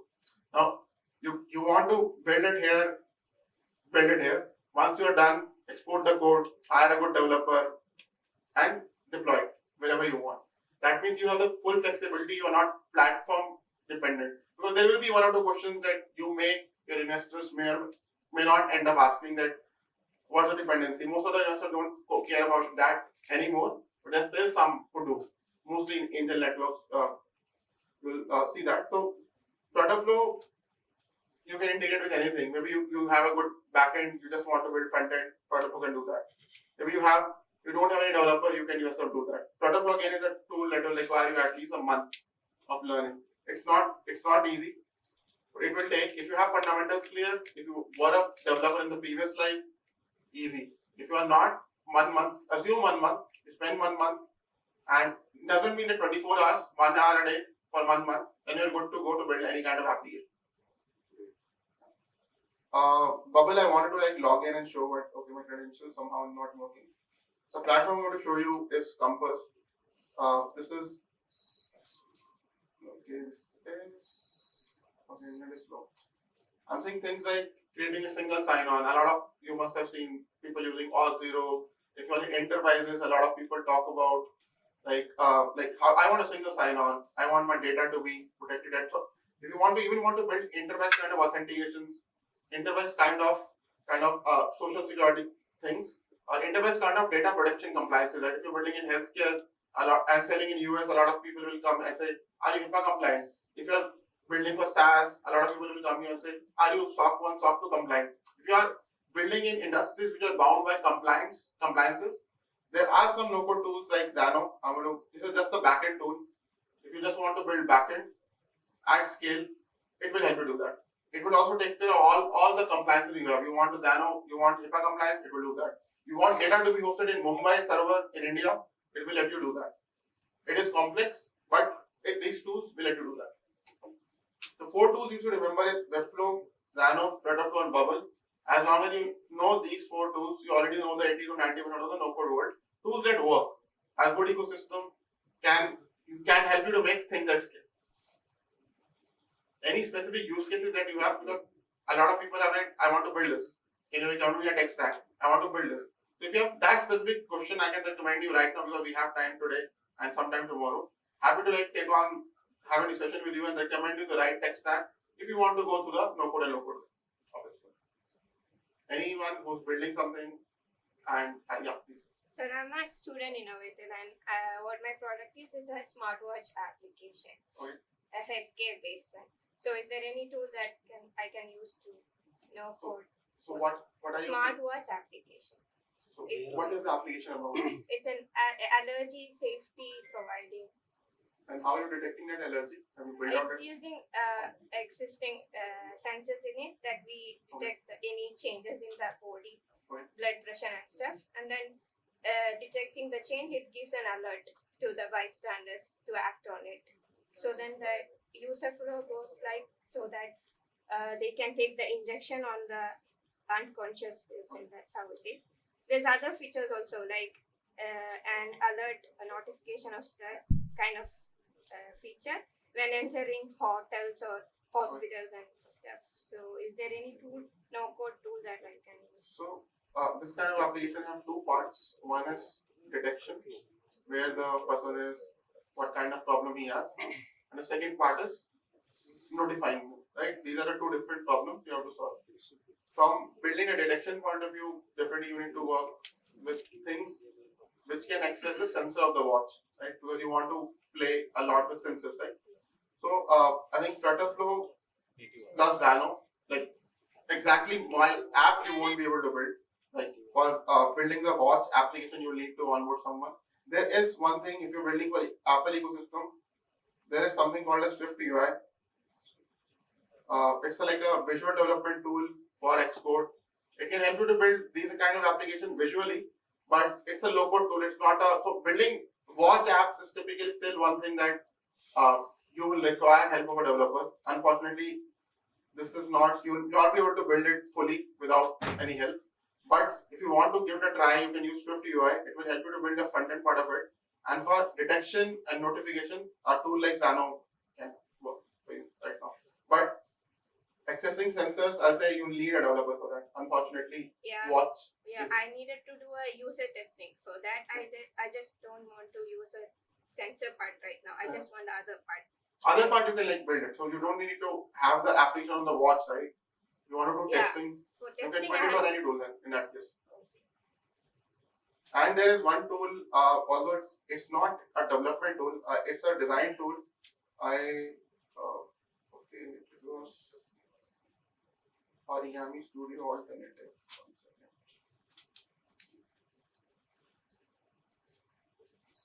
There is a tool which can even help you access the data of sensors in design, and that tool is there's a Protopy.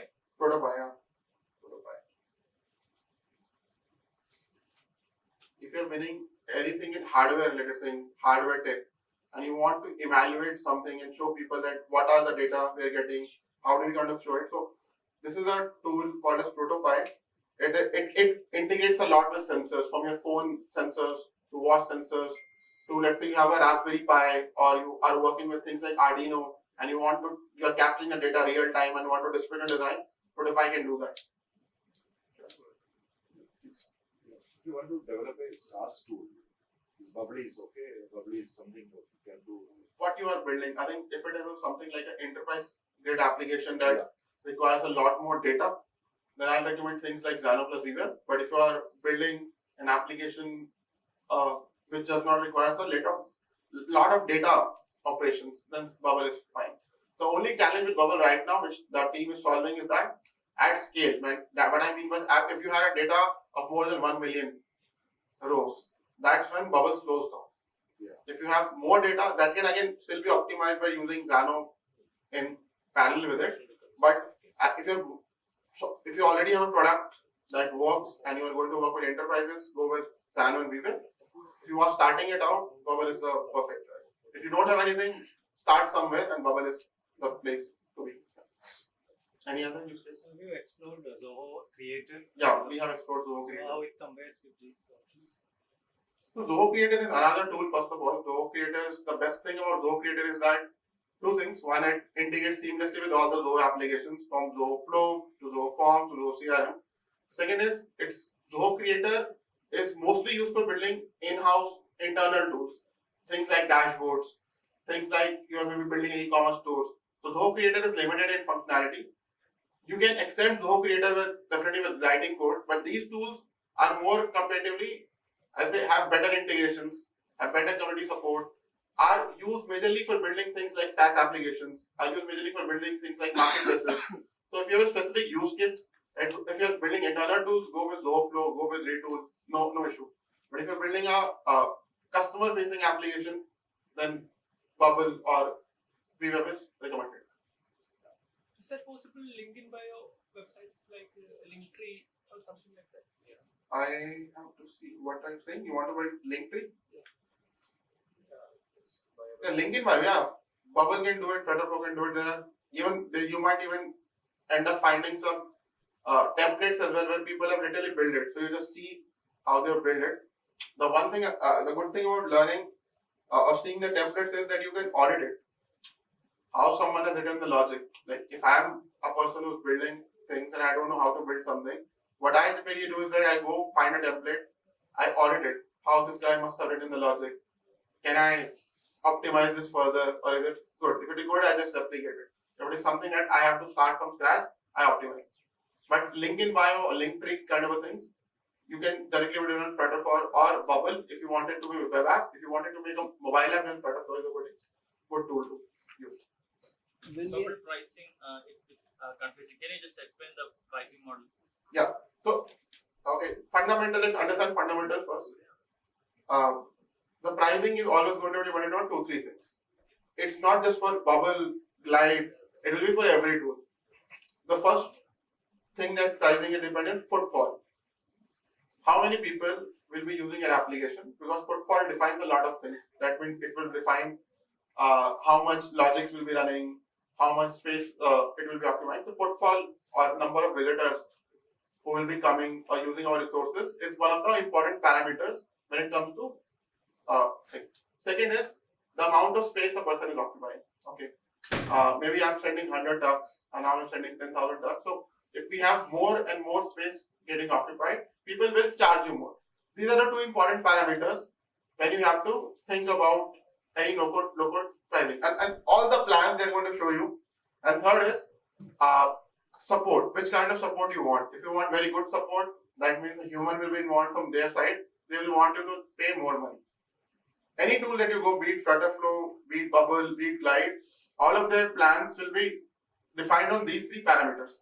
Now, if I say, let's say, look at the pricing of Bubble, and they will use different terminologies. Glide will say 500 rows, Bubble will say 10,000 workflows, Webflow will say 60-80,000 visitors.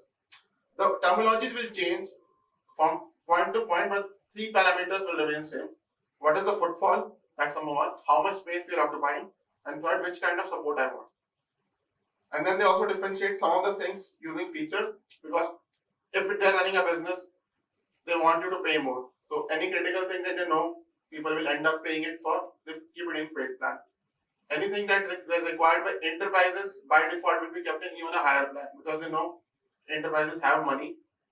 So yeah. So go to any of the pricing plans. Like so, Bubble you can start with $29. You can build very complex applications. You don't need to be on $349 plan. You only go there once you have some like demand. Once you have like, and you need some complex features. But most of the things, 99% of the things can be done with a simple $29 plan only. Yeah. This workload units means like how much logics or things you are running. Again, it's related to the footfall. The more people will come, the more workloads you will use. Yeah.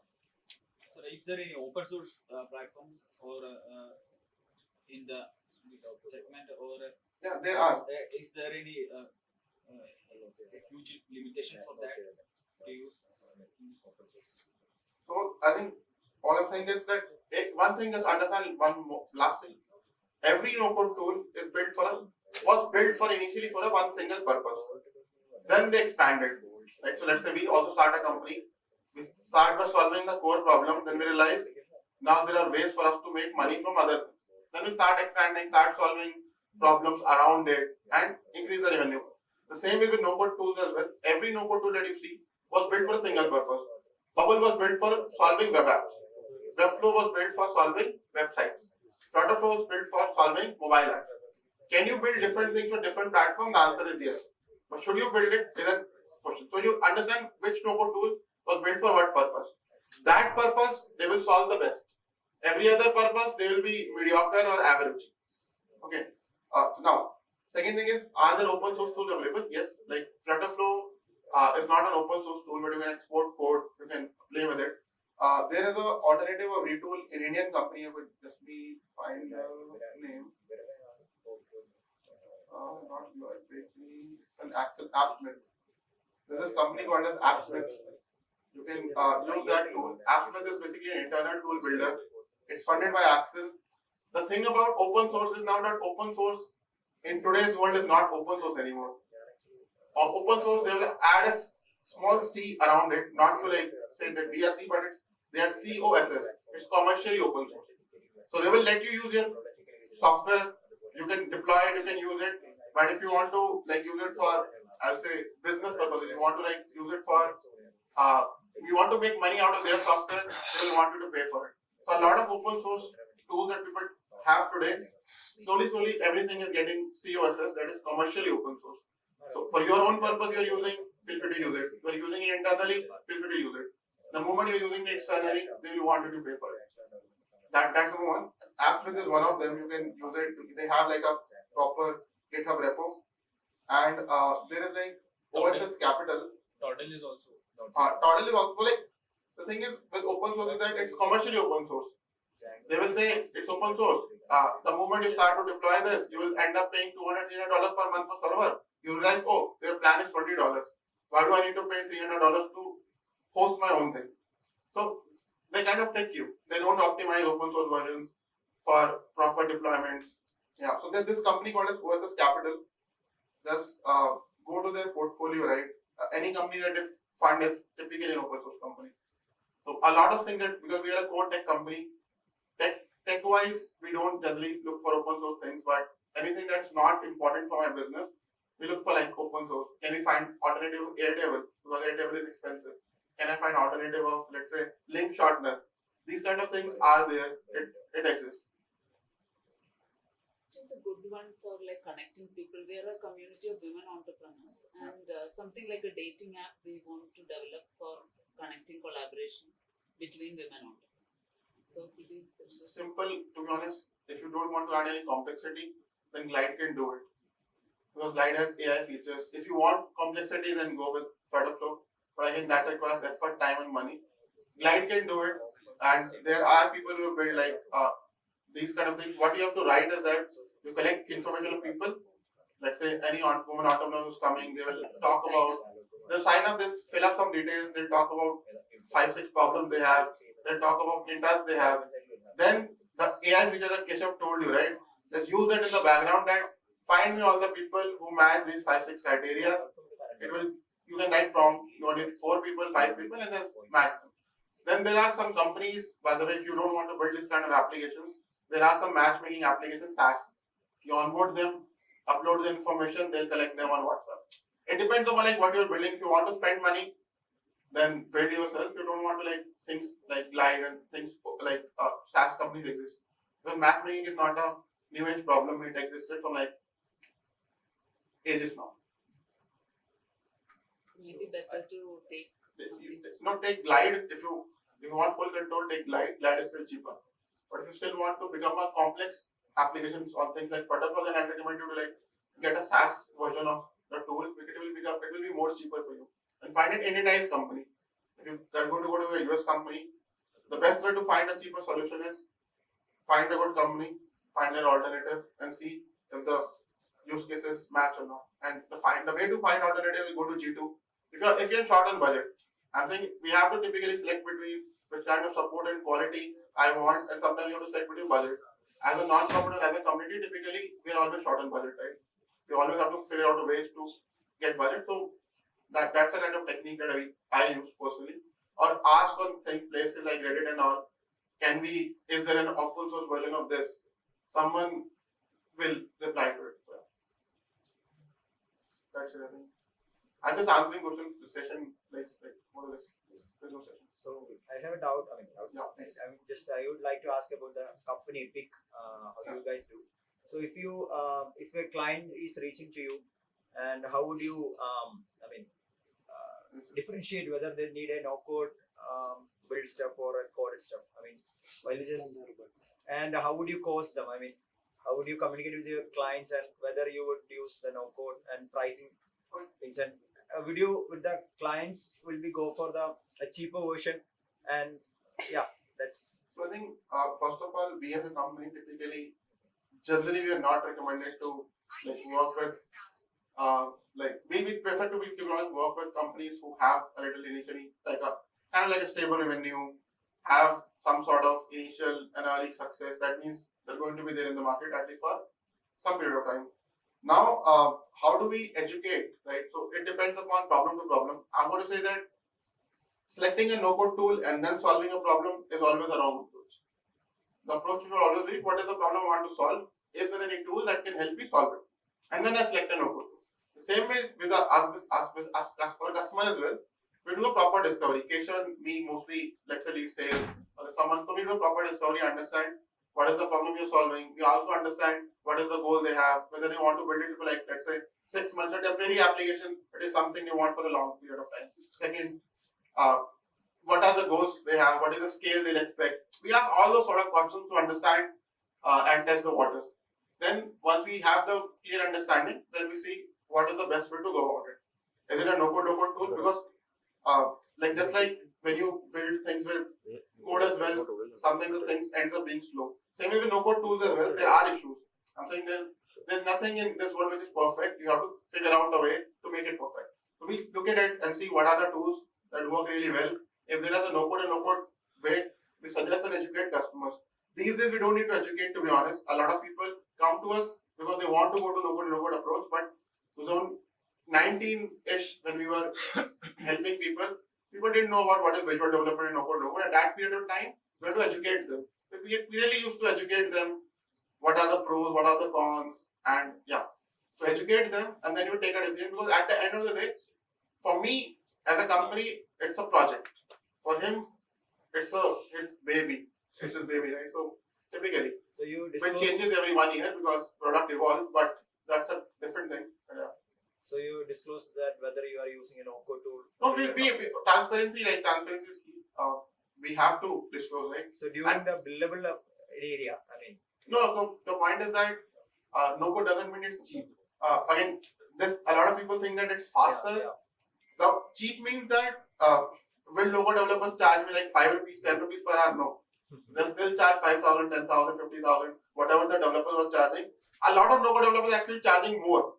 Like we charge more than custom code development, very honest. Because the valuable thing we have is speed. Okay, it's not about if we are doing it fast. It's about in the market we are in. Like all of you are building companies, right? Most of the problems that we want to solve are solved in one way or another way. And the moment we start becoming big, 10 people pop up. So what is it? Something that will help us to differentiate. There's no differentiation. Initially, tech was differentiated because tech was hard to build. Now we have crores of developers. Tech is not hard to build. And what a differentiation we have? We don't have any differentiation. The only differentiation that we in today's world a startup has is two things. One is the speed with the speed of the velocity. Velocity is the right one. Velocity with which it runs. And second is the brand it's ends up building. The brand can be community. It's not visual that you have glaring visuals. If you have glaring visuals, that's a good thing. But if people remember your brand, that is the only differentiator. Technology is not. Think about simple use case, OpenAI, which spent 7 years, billions of dollars, is now getting beaten by another company which just came out of nowhere. So I'm saying that even companies who spend billions of dollars does not have anything unique to offer. The only advantage most of them have is speed. If they come to the market fast, iterate faster, they will be relevant. Just compare any company, right? You see, Zomato was number one, Swiggy came and disrupted the market, and it was about speed. We have quick commerce. What is the differentiation of quick commerce? Nothing. Everyone is selling the same chai, patti. What is it? They give you like anything will expand faster, get into a customer phone faster, they win. Eventually, out of 10 apps, 7 will die, 3 will remain, they will go public. That's the whole game. The game is of speed, velocity at the moment you approach. Right? So no code and low code helps us to sell speed, right? And we sell speed. And second thing as well is design. Sorry. Yeah, I have like habit of overextending sessions. So if you want to leave. Okay, thank you, Keshav, Sharma, and Mayank, Nagpal. So, good evening, everyone. So, as we conclude today's session on building software MVP without code, I would like to express my heartfelt gratitude to our speakers, Keshav Sharma and Mayank Nagpal, because your expertise, for sharing your expertise and also guiding us through the exciting opportunities of the Not Code platform. So, thank you, each and everyone present here. For your constant enthusiasm and engagement. So thank you once again. Thank you. Okay, so we have a talk of appreciation from our side. So, Keshav.